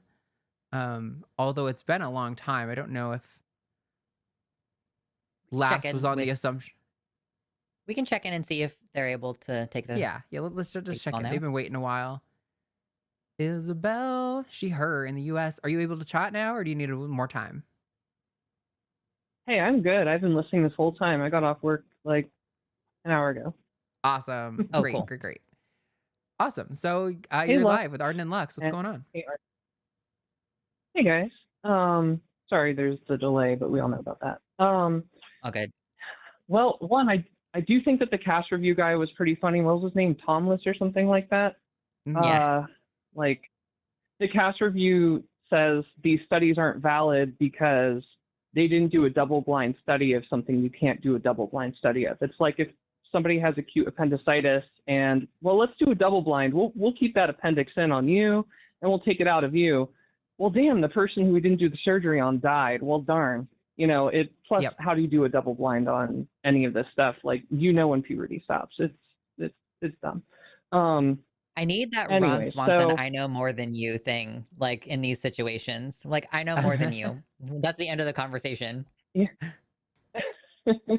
Yeah, it's super silly. I did call in like 2 weeks ago, but I was on Jimmy's show, and I feel like this is like esoteric trans shit, and I don't think it was appropriate for him. But you were on that call, Lex, and I think actually there was a guy who called who did reference that conversation and was asking about like male women and that sort of thing. So, Sure. yeah. So I've heard some people on the show who might use the line that like the line on the line. They would use the line that, oh well, trans women are male women, blah blah blah, which I don't really like, and I think it applies too much legitimacy to the concept of sex. So I guess my main point is that I don't actually consider gender and sex to be distinct, but rather part of the same enforcement mechanism that we usually only associate with gender. I don't consider sex to be something that exists before we measure it. Can you reiterate that for me? Maybe in slightly different language. I'm not completely sure I followed. Sure. Last time I said sex is not pre-discursive, which I feel like a lot of people don't know what that means, but basically like what we categorize as sex are biological categories that we then assign to a cluster of traits, but there's no real like one trait that definitively is sex. And sex in practice is primarily used as a way of enforcing a dominant group and a subjugated group. And so it's very similar to gender in that way. My shorthand for it is I often say that sex is phrenology for gender, basically. It's like there are differences between these different groups and that exist, but the fact we've created these two groups with these clusters of traits is less the idea that these groups are objectively true and more a matter of like we've created these different legal and social categories that we then use sex to justify. So Yeah, I think that's interesting. I don't know if I completely disagree. I mean, like, I definitely agree with how you described sex as like a collection of traits that we then sort of put in a box and say this is male and that's female or whatever. Like that's definitely how that works in my estimation. And like you were pointing out, none of them are like solely determinative of being, none of them are like the single necessary condition that makes someone male or female. I think, I don't know if I would say it's completely a like, you didn't say this exactly, but like a sort of like a social tool to sort of enforce dominated and subjugated groups, I think was how you use that sort of thing. I mean, there's definitely elements where it's useful, right? Like I've often talked about when we are discovering a new species and we're trying to understand that species, we will often look at who's got the small mobile gamete, who's got the large immobile gamete. We're going to call them male and female for now, and then we're going to keep investigating and kind of try to, tease apart the nuances of like what exactly those mean. So I think there's some utility to those categories. They do seem to be tying to like some sort of biological trend, but I would agree that in practice, the way sex is used is like a social thing, right? I mean, it's a label you put on a birth certificate. It's a box you fill out when you're signing up for something. It's not like nobody is taking my chromosome, my karyotype when I'm going to the doctor and putting my check mark next to the F or M box. So I definitely think that's accurate. But yeah, I guess, would you say it's not at all a like real phenomena that we're observing? So it's more a matter of, I don't believe it to be a pre-discursive phenomena, which Don't I know guess that I know like that word. to make it like, to use like a more abstract example, I guess, like the speed of light is something which like we've observed, and through physics we, and through the social processes that produce the science of physics, we have assigned this constant to light, but we don't actually know if that definitively is 100% true, and it's still based on like our perspective and our ability to sort of like measure light and how it moves and that sort of thing. And so over time, if we gain more abilities or more sets of eyes on something, like hypothetically, if we met aliens who perceived light differently, they might be like, you guys didn't know this, and we'll be like, you guys didn't know this, and then, or whatever. Sure. Or even just like get more people into the sciences who could perceive it. So the phenomena themselves are real things, but the way that we end up categorizing them and the frameworks we use to perceive them and do science around them are entirely socially derived, which means that we can run into, try not to use big words, we can run into like the way our knowledge is produced, that can cause people to not look at something or maybe categorize things wrong because they don't have a more objective like vantage point, right? So epistemologically, we might be stuck, assigning these categories, based on the societal foibles which we had before we actually tried to learn more about it. Like an outdated utility for it. Yeah, right. Like Arden, you were talking about how, like the terms male or female outside of a human context, they can be useful because you're talking about large gametes or small gametes. But what's interesting about those terms is they have a lot of extra baggage. They have like biblical baggage and all kinds of stuff. Like, why don't people say like macrogamous and microgamous, right? Or some other term. I'm not a Latin knower, but that would be like a more descriptive and more accurate term than potentially using these male or female, because then you can say like, oh, look at that seahorse over there. He's giving birth, right? There's like a lot of like extra thought that goes into it and extra anthropomorphization, which happens when people are just like using these terms that have this historical baggage, basically. Sure. This seems to me to be like largely just a function of kind of like how language is going to be like necessarily sort of inhibiting our ability to talk about like the actual fact of the matter to some extent. Like, for the people who like me didn't know what pre-discursive meant, I Googled it and it says refers to something that exists logically or temporally before language, discourse, or social constructs. Now that totally makes sense to me. Mm-hmm. Yeah, it just kind of seems like we're just talking about how kind of language is going to always inherently involve us simplifying or sort of kind of missing a little bit of the point when trying to communicate something to somebody, because we kind of have to rely on like patterns and generalities and stuff, just for the way human brains and human language works. Although I feel like there could be like hypothetically a species whose communication modes are better than ours and allow them to more effectively discuss concepts like this. But yeah, I think that just kind of makes sense to me. That just seems like a logical truism. Like, we can't accurately talk about things because our brains can't accurately perceive things a lot of the time. Is that more or less kind of where we're going with this? Oh, sorry, I actually don't like that last point of like, oh, we can't ever accurately talk about things, because I would say I subscribe to critical realism, which is a branch of sociology. I do have a sociology degree, and I also have I see. various like philosophy background. I love philosophy of science, like one of my favorite subjects. So I take a critical realist perspective, which is that we can't. Oh boy, actually, this one's really hard to sum up, but I'll just try and do it quickly and without using too much like academic language, in case people don't know what terms mean, because they exist to make for the sake of brevity, but unfortunately, you have to know the terms, otherwise you spend a lot of time explaining them.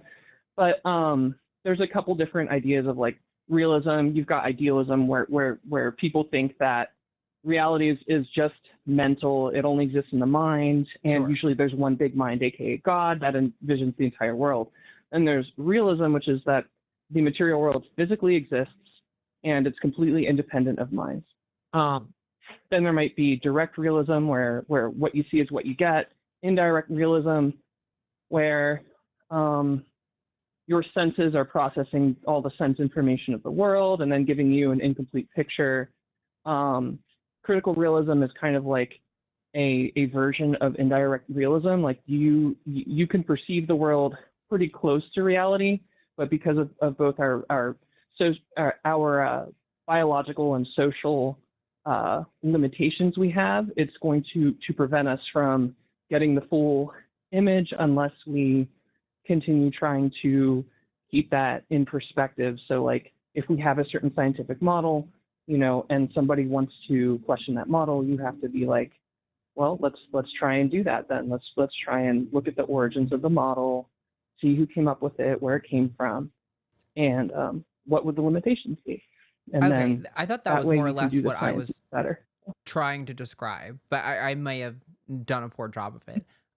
Because that seems to be more or less what how I think about things. That like I think, part of the advantage of having communication is that we can kind of be like, oh, your model conflicts with my model. What's different about our models? Why do we have different models? And like, which one is closer to the truth? And I guess that's kind of why I'm not sure I'm totally on board with this notion of how you're framing sex, because I think like we do seem to be describing some phenomena that exists here.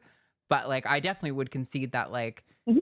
the way humans talk about it, the way we categorize it, the way we socially like describe and enforce biological sex as a construct is very much a social phenomenon that is like subject to, abuses by like hegemonic forces and things like that. Like, but like, I would say that the phenomena does seem to exist to some extent, but it's more of like a trend, like a statistical trend in biological organisms, that they tend to sort themselves into boxes this way kind of a lot of the time. But like, this is kind of also one of those problems where you get the difference between noticing trends in populations versus individuals, right? Where you're like, when you like zoom way out and we're just Mhm. looking at like, biological life at a macro scope of like all of it at once, we can sort of talk about these trends of like having sex categories or something like that. But as soon as you zoom into one species, now all of a sudden none of that makes sense and none of that applies for this species. Like if you have like lesbian geckos or something, where now like most of our frameworks of how we understand sex stops applying to those species. I feel Yeah, like I kind of totally. understand the idea Yeah, I of mean, being like huh? like when you say discursive, you're saying like these things, like by observing them in the way that we observe them is like itself creating a social context. So like we can observe that gametes are this or that, but the fact that we then cluster that with other factors, and the fact that we're making a decision about the fact that those factors are relevant to one another in the first place, is like making a decision, and ultimately like by choosing to cluster those things together and call it sex, that is like almost like inherently a gendering act. Like that what we're doing is not truly like objectively describing phenomena. We are creating meaning around it and imposing meaning on those biological things. Is that kind of what you're saying, Isabel? Yes, and specifically like the creation of groups and criteria, right? Like, if you've ever read the book "Sexing the Body" by Anne Foster Sterling, she's I think she's a sexologist or an evolutionary biologist. She might be both, but she talks about how the criteria for male and female change. Like, they are not transhistorical. They are not. They don't exist in all of time and all of space, which I hear people talk about, like, oh, there's different types of ways of looking at gender in different societies. She talks about how scientifically the concepts of sex were they originally defined them in certain ways, and then they gradually start changing those definitions over time. And they do that specifically to for political purposes too, like for instance, excluding colonized people from the true definition of what makes a person female. Like for instance, there's this old paper which it's from the 50s, and a lot of people on the right like to cite it, but it says that like people from Africa are more likely to have intersex conditions. His proof, I said so. And people still cite it to Because we this use white day, women as the but standard for it's what womanhood this is. idea that like, Well, they used white women's bodies to establish what is normal for women. So yeah, of course, you can just say all Black people are intersex because we didn't include them when we created the species-wide standard for what's normative. yes, yeah, exactly, right? And it's because like these are very, very fallible categories, and if you try to make them stand up to actual scientific scrutiny, and you don't get defensive about them, because a lot of people get very defensive of these categories, especially cisgender people, and it ties into everything, right? Like it ties into the sports thing. Oh, this woman is biologically male. We all know that biologically males are stronger, so we have to exclude trans women from sports. And it's like, well, hang on. Why don't you actually measure like the actual sex traits and actually look at things, and you might be surprised, right? Like, Yeah. So yeah.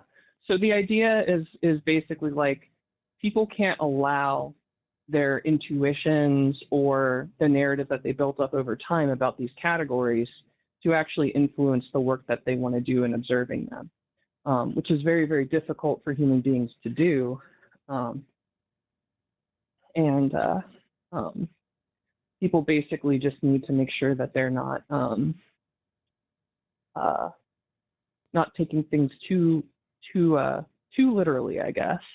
Yeah, I And I think I get like what you're kind of often saying. if I'm talking, yeah, Kind of like when you're basically saying that when yeah, we're engaging in these conversations, this is kind of like a note to the cis callers, maybe people like the Utah caller who hung up, where it's like you can't rely on your intuitions and assumptions that you see about biological, what we call biological sex, especially when there's like zero empirical foundation for what he's describing.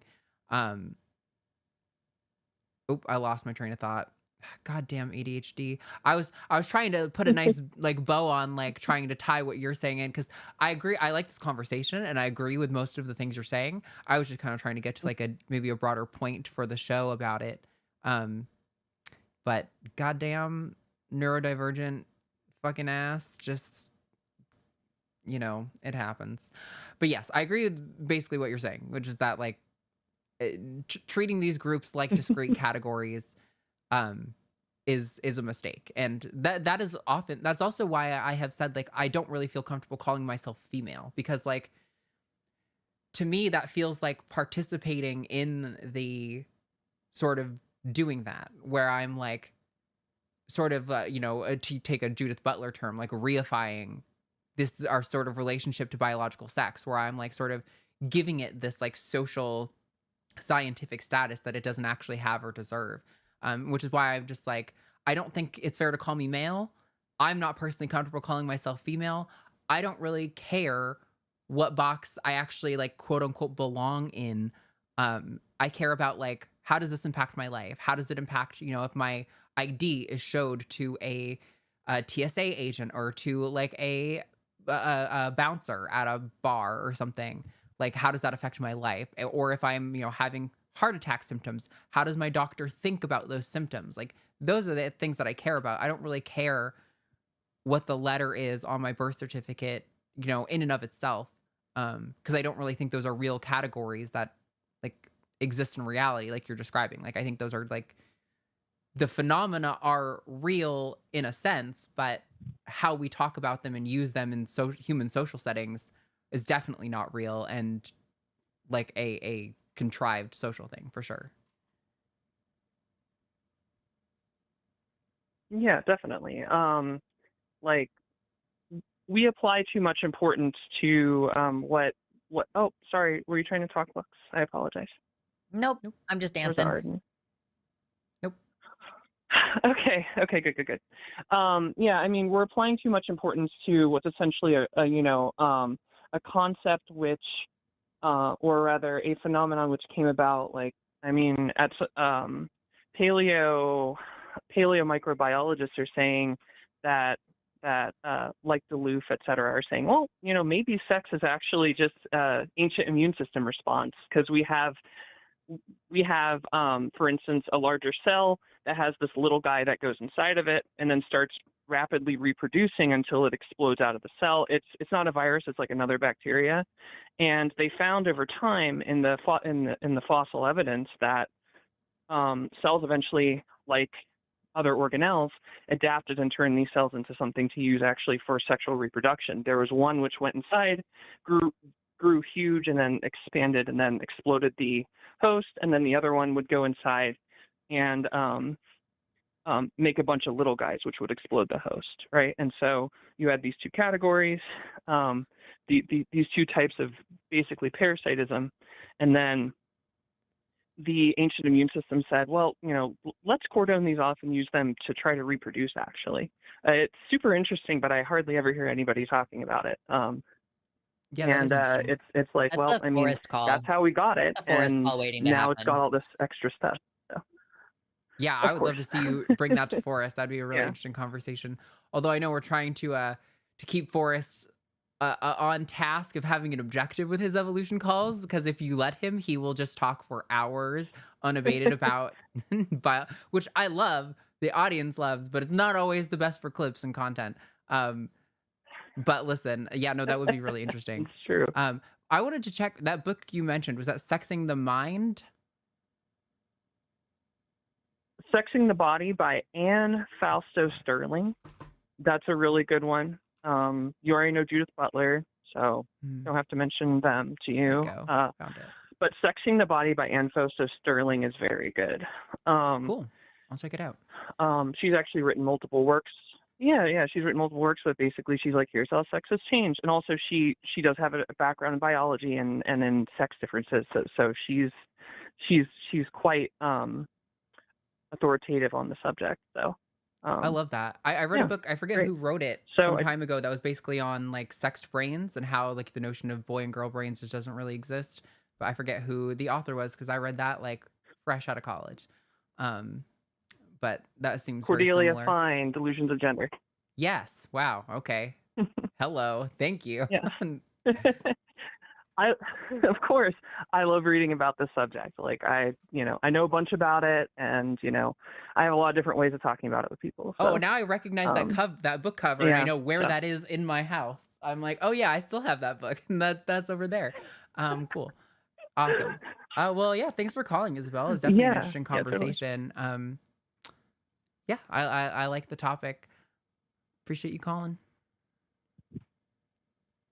Yeah, totally. Just made sure to call into TACIS. I mean, I transitioned almost 20 years ago, so I had a little bit of time to study things.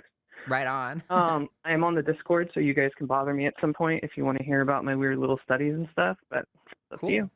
Y'all have a good one. Yeah, Thanks you for too. taking Thanks me for on. calling. Yeah. It's pretty rare that I get a new word these days that I like have like literally never heard. Definitely words that I have heard but don't know how to use all the time, every day, baby. But a whole new word, pre-discursive, I'm like, oh, that's like I can kind of almost suss out what it means, But when I'm barreling down into a philosophical discussion and that gets dropped and then other words, I was like, oh no, I need Google for this conversation. Cannot do that on my own. Uh, all right. So we do have one more caller on the line. Although lines are open, we probably have time for one more if somebody wants to call in. So I see someone's Yeah. calling now. We got 30 minutes. Yeah, there's probably time for 2 more calls, to be honest. We'll see. We'll see how this goes. We're going to talk to Equus, she, they in Canada. Excuse me. Goodness gracious. I'm burpy all of a sudden. Let me try that over again for the clip. We've got Equus, she, they in Canada, has some questions for us about being non-binary, more or less. But Equus, why don't you sit up for us? You're live with Arden and Lux. What's going on? Hello, Arden and Luxander. I'm actually in California, not Canada. Oh, yep. My bad. That is what that is. Thanks for the correction. I mean, we all wish we were in Canada right now, but I'm in a sure. pretty good state. I've been wondering about this for quite some time since I've been getting more active in the secular community. I'm a newer participant and member on like the YouTube, online community. So I was born assigned female at birth, but I'm old. I'm almost 60. But I never felt like I fit into, the gender role of a female, and I was also taught, I was raised in a very religious household, et cetera, et cetera. So at that time and place, the best label anyone would give a person like me was being a tomboy. Mm-hmm. So I, ran with that. And it's been, my whole life, and I was never like a girly girl, but I'm heterosexual. I'm in a female body attracted to male bodies. And so as this, transgender information started coming out as I grew older and also went to college and started learning more, I realized that I wasn't really pro transgender, so I had a lot of resistance in my own heart and mind. But I was like, wow, yeah, I had, total body dysmorphia, and yeah, wow, like I was like depressed being forced into a female role, and yeah, wow, I've had a whole entire life, and then I got a hysterectomy, and I was like, yeah, the uterus is gone, and the ovaries are gone, yay, and then the other thing is, I've had dreams where I'm like a male, but I've been forced my whole life to live in the female body, and there are I don't know if I would have ever, if I were the same childhood, now, I don't know if I know I would have taken hormone blockers for sure, because I was deeply unhappy about the puberty I was going through. But I don't know if I would have wanted to become transition to a male. So I guess the question is, I don't want to be a poser. I don't want to be representing myself as something I'm not. So I've settled on being non-binary, and I just want to get Luxander's thoughts and your thoughts, Arden, on am I part of the transgender community, or am I more of an ally? I'm a bit confused because, like I said, I am hetero, and I know that doesn't necessarily have exactly anything to do with it, but I pass as a woman. My body does not. I always loved androgynous looking people, but I was never someone who could pull off that look, if you know what I'm saying. Mm-hmm. Yeah, I mean, I don't think that there's any kind of stolen valor. So I will say some people out there will probably act annoyed if you're a non-transitioning person and if you try to put yourself at the front of conversations about trans people. There was a recent kind of kerfuffle where the YouTube channel SciShow, which is usually really scientifically accurate, they did a video about trans women's healthcare, and they fucked it up a lot in the misinformation of it. And then also it was being presented by an assigned female non-binary person who was not transitioning. And so they are not incorrect to be in that video presenting it, but also with the combination of the misinformation, it was you really fucked this up in every possible way. Like somebody who doesn't have personal experience, and you clearly didn't get enough sensitivity writers on this script. Like this was written by a trans man who got a lot of the trans women's healthcare wrong. And it was just like, did they finally take it down? I haven't checked recently. So like there are some situations where I do think if you're non-transitioning, there are certain conversations where it's not appropriate for you to center yourself. But I do think that fundamentally what you're experiencing is alienation from your assigned sex at birth and your assigned gender. And you felt relief when you got the organs removed and everything. Like I think all of that, whether or not you choose to pursue a physical transition beyond getting a hysterectomy, which for many people is considered part of their gender transition, like even if you don't do anything else, as far as I'm concerned, the fact that you have this internal experience, that is what defines you as a non-binary person or a trans person. And I know some non-binary people who aren't transitioning aren't super comfy with the label trans. I respect whatever you want to call yourself, but in my personal definition, you are still trans. So it's just whether you feel comfy with that or not. I know I experienced a lot of validation of my gender when I did start hormones. And like I've been on them and off them and on them and off them a couple times. And I feel like I've gotten rid of a lot of the dysphoria that I have, and I don't need to be on hormones forever. So that's also an option as long as you're doing that safely with like the guidance of a doctor. And also, I just have to say, if you have removed both of your ovaries, if you are not on some kind of hormones right now, you might want to talk to your doctor. If you're in your 60s, you will start to feel like really tired if you don't have those hormones. Your bone density can go dramatically downhill, and you don't want to be in your 60s breaking your hip. So it could be the perfect time to investigate like a low dose of testosterone, along with like maybe you want to take estrogen to just make sure that your body is balanced and you're not developing osteoporosis. But hell, maybe it is the perfect time to see what a low dose of testosterone would feel like, if that's gender affirming for you or whatever. And if that's not the case, then yeah, it's okay for you to identify as being part of the trans community and part of the queer community, even if you feel like you're not visible, right? Bisexuals have this problem all the time where they're like, oh no, I'm in a straight passing relationship. Am I allowed to go to Pride? And some people are jerks about it.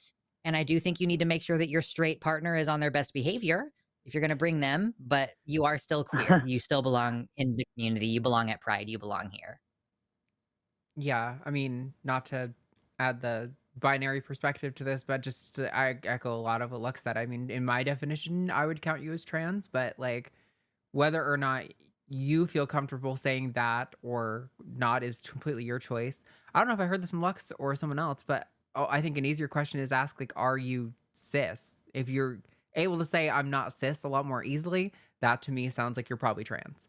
Yeah, I mean, I don't know, just I've known a lot of, so for example, my sibling is AFAB non-binary. Now they go by they, them, and they change their name and everything. But for a very, very, very long time, and I think in part because I came out pretty young and transitioned pretty young, and I had a lot of dysphoria, they had a lot of resistance. And maybe I'm main character syndroming this relationship, but they've told me most of this stuff, so I'm not. But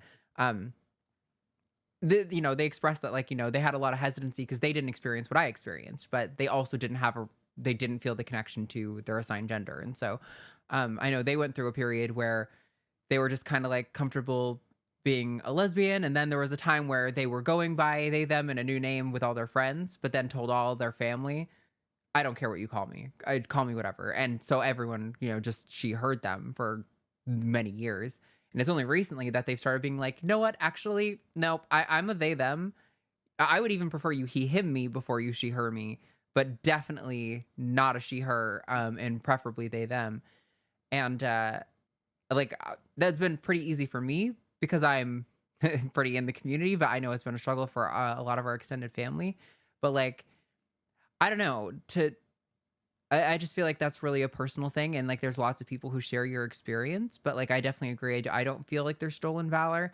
But also echoing what Lux is saying, if you like were, trying to be like, you should listen to me about what trans women want and need, that would be a little cringe, maybe inappropriate, but like, that wouldn't make you not trans. There are there are trans people who suck and who advocate for really bad things for trans people. It doesn't make them not trans. So, yeah, I think it's really a personal thing, you know. If it matters to you, if you think it would help you feel like a sense of understanding of yourself and have a sense of community, then great. But there's no rules, you know. There's no one way to do it. I think there's lots of people who are in your shoes who are like, I never really sorted out the whole gender thing, and I just don't really care anymore. I have a partner that I love, I have a life that I love, and whether or not I'm really a man or woman or really male or female just doesn't really matter to them. And that's cool too, you know. It's kind of however you want to spin it. Well, thank you both for your insight. I guess I was looking, for, some validation, I guess, to be able to use the term I don't have a problem saying non-binary, and then from what I'm understanding, you guys are saying that is part of the trans community. I would never. I have a degree in anthropology, a master's degree in anthropology, so I really would not want to. I think I would. I'm a good ally without. Plus, I'm white too, so I know the whole problem of the great white savior and the white person speaking for minorities, and I do my very best to avoid that, which is, I guess, part of my need for validation, that I wasn't, trying to insert myself somewhere. And I'm really being honest, like I really have had these experiences that I'm talking to you guys about. I mean, I wouldn't call if I don't need that kind of attention where I just call. I'm not a creator or anything like that on YouTube or anything. But because I am more active in the online community and I've told people I'm non-binary, I just wanted to make sure that, because again, I'm older, so sometimes I'm not up on all the younger people lingo and everything. I just wanted to make sure I wasn't inserting myself somewhere. And if you don't mind if I continue for a second, Luxander, I really appreciate the tip on the hormone replacement therapy, because I have a doctor's appointment on early next month, and I have been thinking about asking my female doctor about, hormones. I was told at one point that it's too late for like estrogen replacement therapy because I had my uterus removed and both ovaries due to medical issues in 2012. But I remember wanting it removed a long time earlier, and being told the usual thing like, well, you have to have children first and all that other stuff. And I was like, well, I don't want children. I ended up having a child that I conceived, I'll just say, without my consent.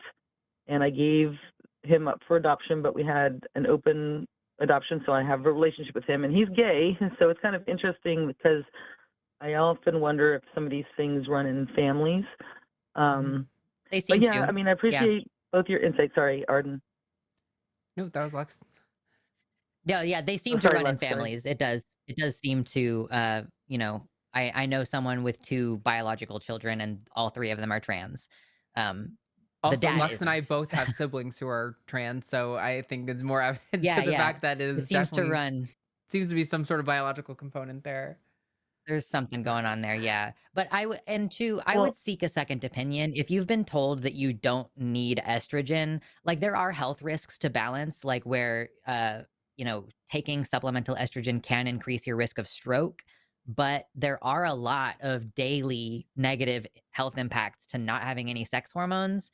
So I would say, like, in my opinion, for you, if you just pretend you're cis to your doctor, like you should be able to get a prescription for estrogen and a low dose of testosterone on the basis that you can say, like, I'm feeling tired and I have low libido. And then, like, because that's what your ovaries produce. They produce estrogen and a little bit of testosterone. And how much you want of those 2 things is up to you. But I would be pretty concerned at like 10 years of more than 10 years of just not having any sex hormones. The fact that people don't consider this a medical problem for older women really pisses me off, actually. Yeah, I actually have a really good woman doctor who actually takes time with her patients and stuff. Although I have noticed a bit of a change post-COVID. which was hard on the medical establishment. I get it, but and Arden, again, I appreciate both you guys. I don't want to take up more of your time. Like I said, I just didn't want to be a poser. I did, and I did want to say one other thing is the only way I would never tell a trans person like their story or their perspective or anything. I would want to be more of an ally in saying, yeah, I understand what it feels like to not be happy in your body or to want hormone replacement therapy because you're going through a puberty you don't want or something like. So I would basically be able to use my own experiences to understand, to empathize better with a trans person's experience. But I do not think, I mean, like a trans woman or a trans man, but I wouldn't know the rest of their experience because like I said, I think I'm pretty okay with just being non-binary at this point in my life for sure. And you can't really go back and relive your life. So who knows what I would have done, you know, if these things were an issue in the past. I mean, literally nobody really talked about it at all. Yeah. Or I don't know how much puberty blockers were even, I don't know when they were even invented, so they might not even been invented when I was a child. So I think, yeah, who knows what I would have done if I was in the same situation now. But because I've given birth, I've lived my life. I'm not a girly girl. I work in construction. I want to have more muscle. You know what I mean? Like I want to be strong like the guys. But I'm also a heterosexual woman who has a great boyfriend, so I feel like non-binary is a great ID for me as far as gender goes. So thank you. yeah. And you can, if you want to use the term non-binary woman, there's people like that's an option for you. Oh, Yeah. And thank I you, was just because I going was to add actually, that. that's something I forgot to ask. Sorry to interrupt. Yeah, Yeah. sorry. That's something I was wondering if you could be a non-binary X or Y, you know, like could I be a non-binary woman or could I be a non-binary, you know, could a man be a non-binary man? Yeah, I wasn't sure like how that worked with non-binary. In that case, it's kind of a modifier. You're like, yeah, I mostly identify as a woman, but kind of not all the way.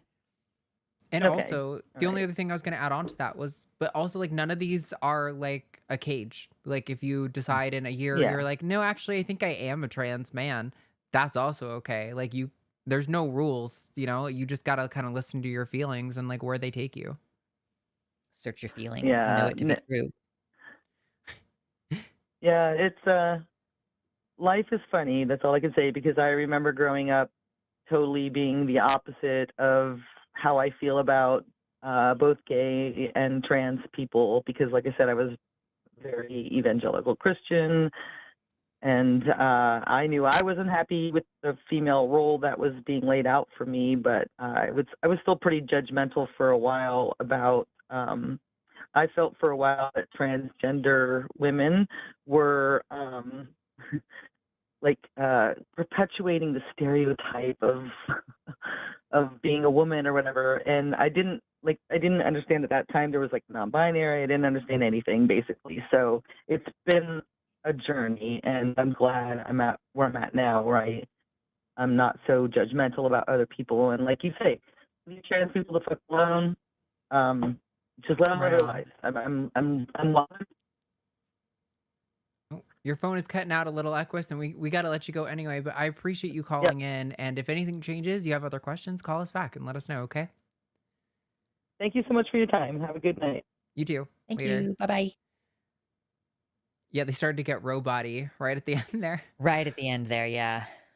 So we've got about 10 minutes left. There are 2 calls in the screening. We're probably only going to get to 1, and I would also like to do one more like 5-minute push for Dono. So do you want to now do a 5-minute push since those people still need to be screened? Do you want to go ahead and do that, and I will take my 5-minute break now?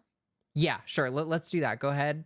All right. So yes, for the next 5 minutes, I am going to read all of the supers that you guys, or not supers, the donos that you guys send. Where are we at? Where are we at in our goal? I think we're a little under $400 from where I wanted to get.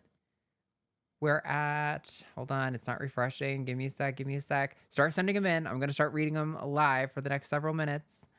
We're at $6,024. So that means we need 476. Is that math right? I'm not good at math, y'all.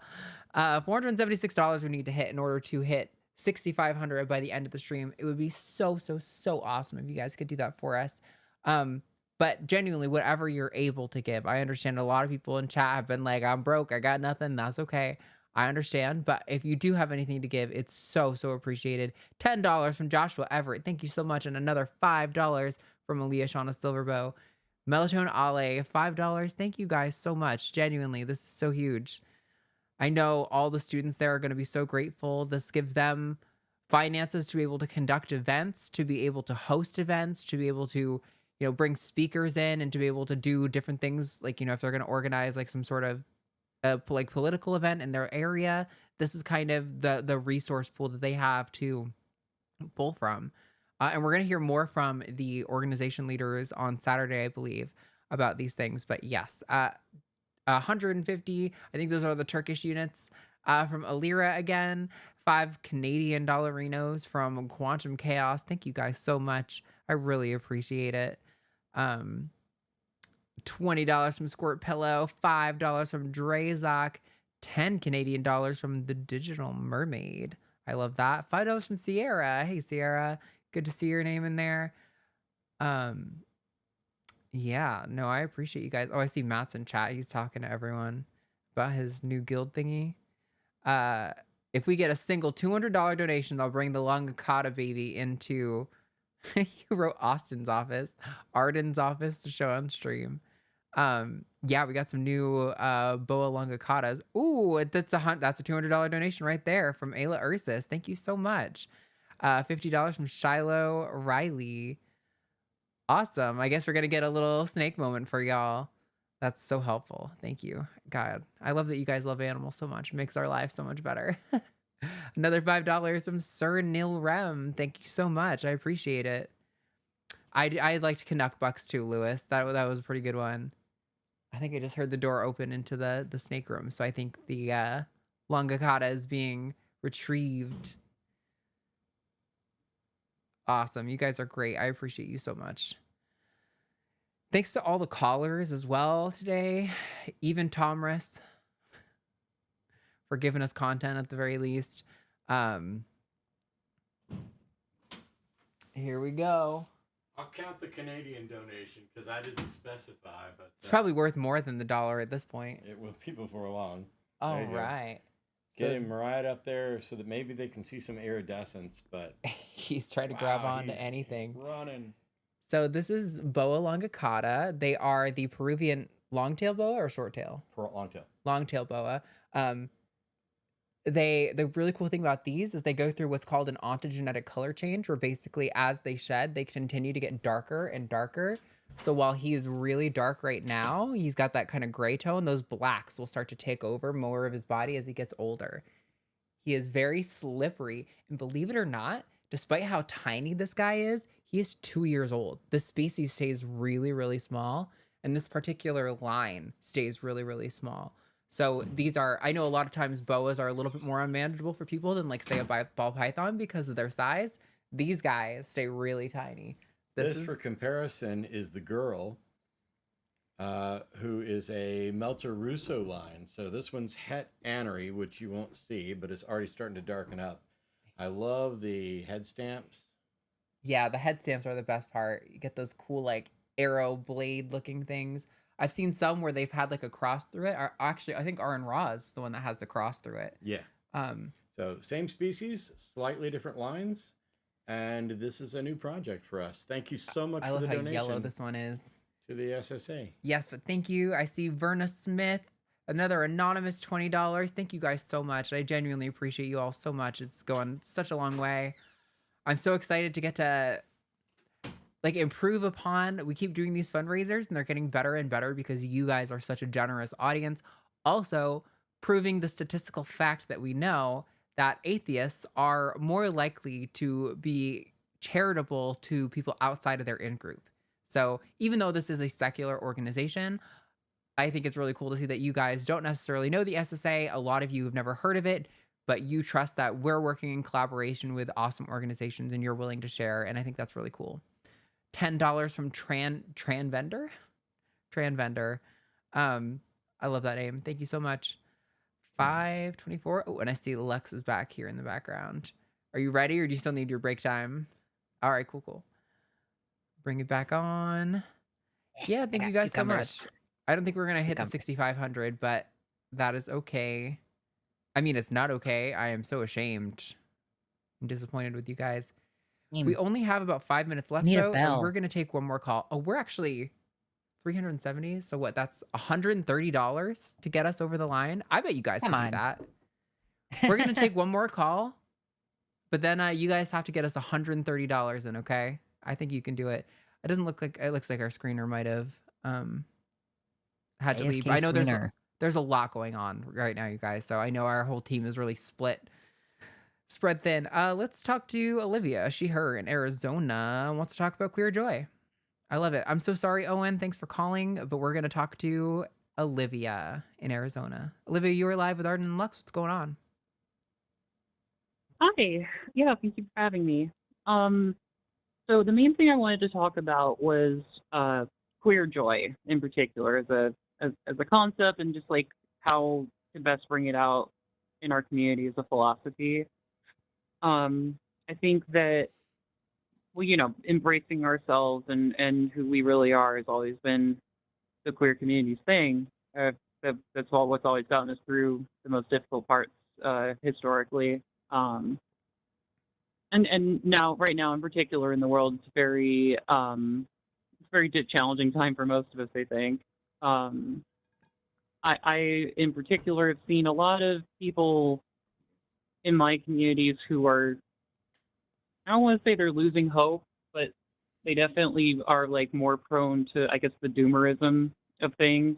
And I'm curious if you guys have any advice or thoughts on how to better, like, how to bring those kind of moods around on the world, where even though things do suck, that they don't have to, feel like they're totally in despair with everything, Yeah. Oh, sorry. Real quick before you jump in, I just want to shout out to Domestic and Joshua and the Anonymous, because they got us over the line for 6,500 for this stream. So thank you guys so much for your participation.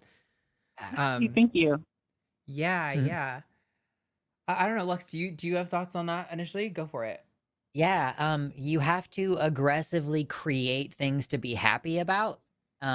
Like you have to join in with your queer community and join okay, let me just list some things that I've seen in my area because I've been looking for queer community. Queer only yoga. Sometimes you can even zoom in for queer only yoga. Let's see, there's a potluck. You Zoom to attend. You're not like zooming in on somebody doing. No. Yeah. Sorry. Yeah, you go into the Zoom call so that you can participate remotely, not being a creeper.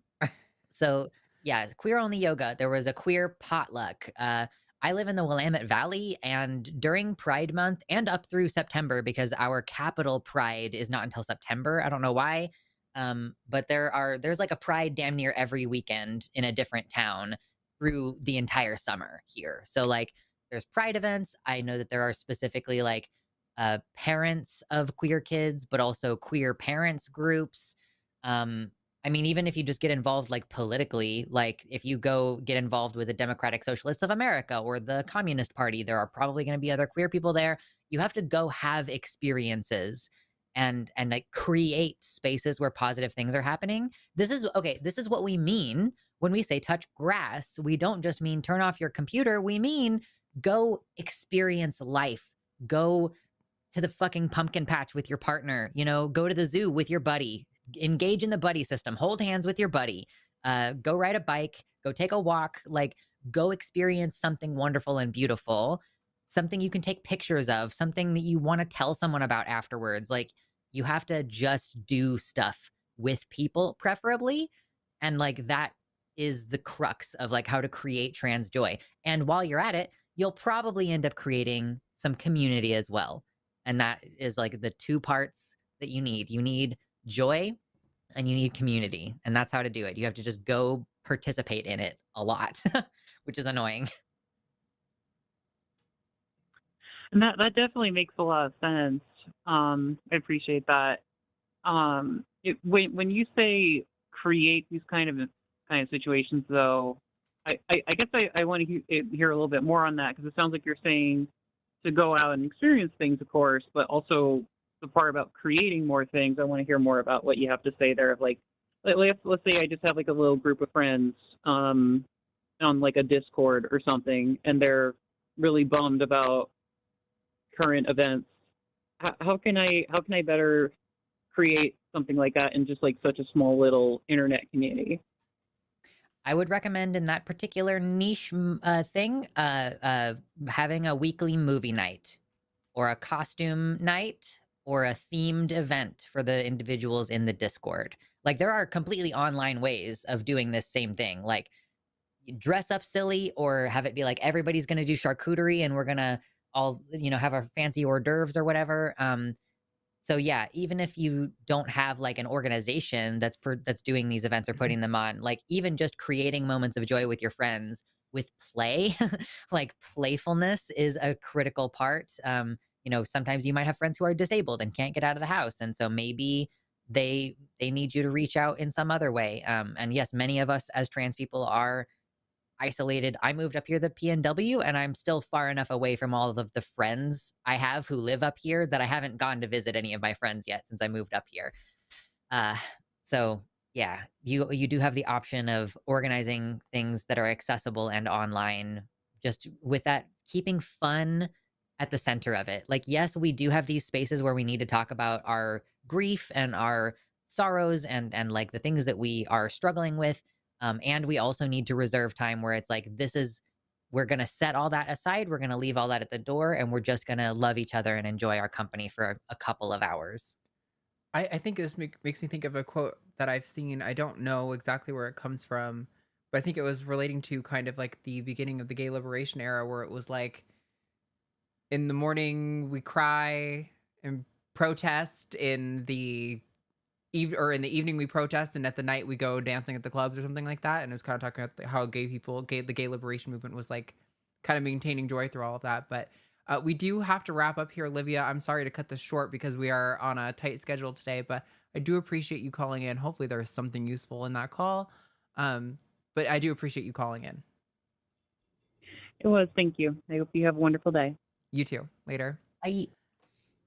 Alrighty, everyone. Well, with that, I I double appreciate today. you guys so much. Yeah, if you want to see more Alexa's face and you want to hang out and watch the Zoran Mamdani versus Cuomo debate, which, let's be honest, that's going to be super fucking interesting because Cuomo's about to get beat down. Like, it's going to be fun. Oh my God, it's going to be amazing. So that'll be really entertaining. Go check that out. And if you're saying in the chat, it's automatically going to put you over there, so you don't even got to do anything. Thank you guys so much for hanging out tonight, and thank you so much for donating, by the way, for getting us to that mark. We really appreciate you guys. And we'll see y'all later. Bye. Bye. That Patreon.com/hotline. I like how we both decided to sing that. That's funny. Yes, we do have a Patreon if you want to support that. But also, right now, we're doing fundraisers. I'm not even going to mention it. Although, go to our Patreon. But also the fundraiser. But also our Patreon. Later, bye.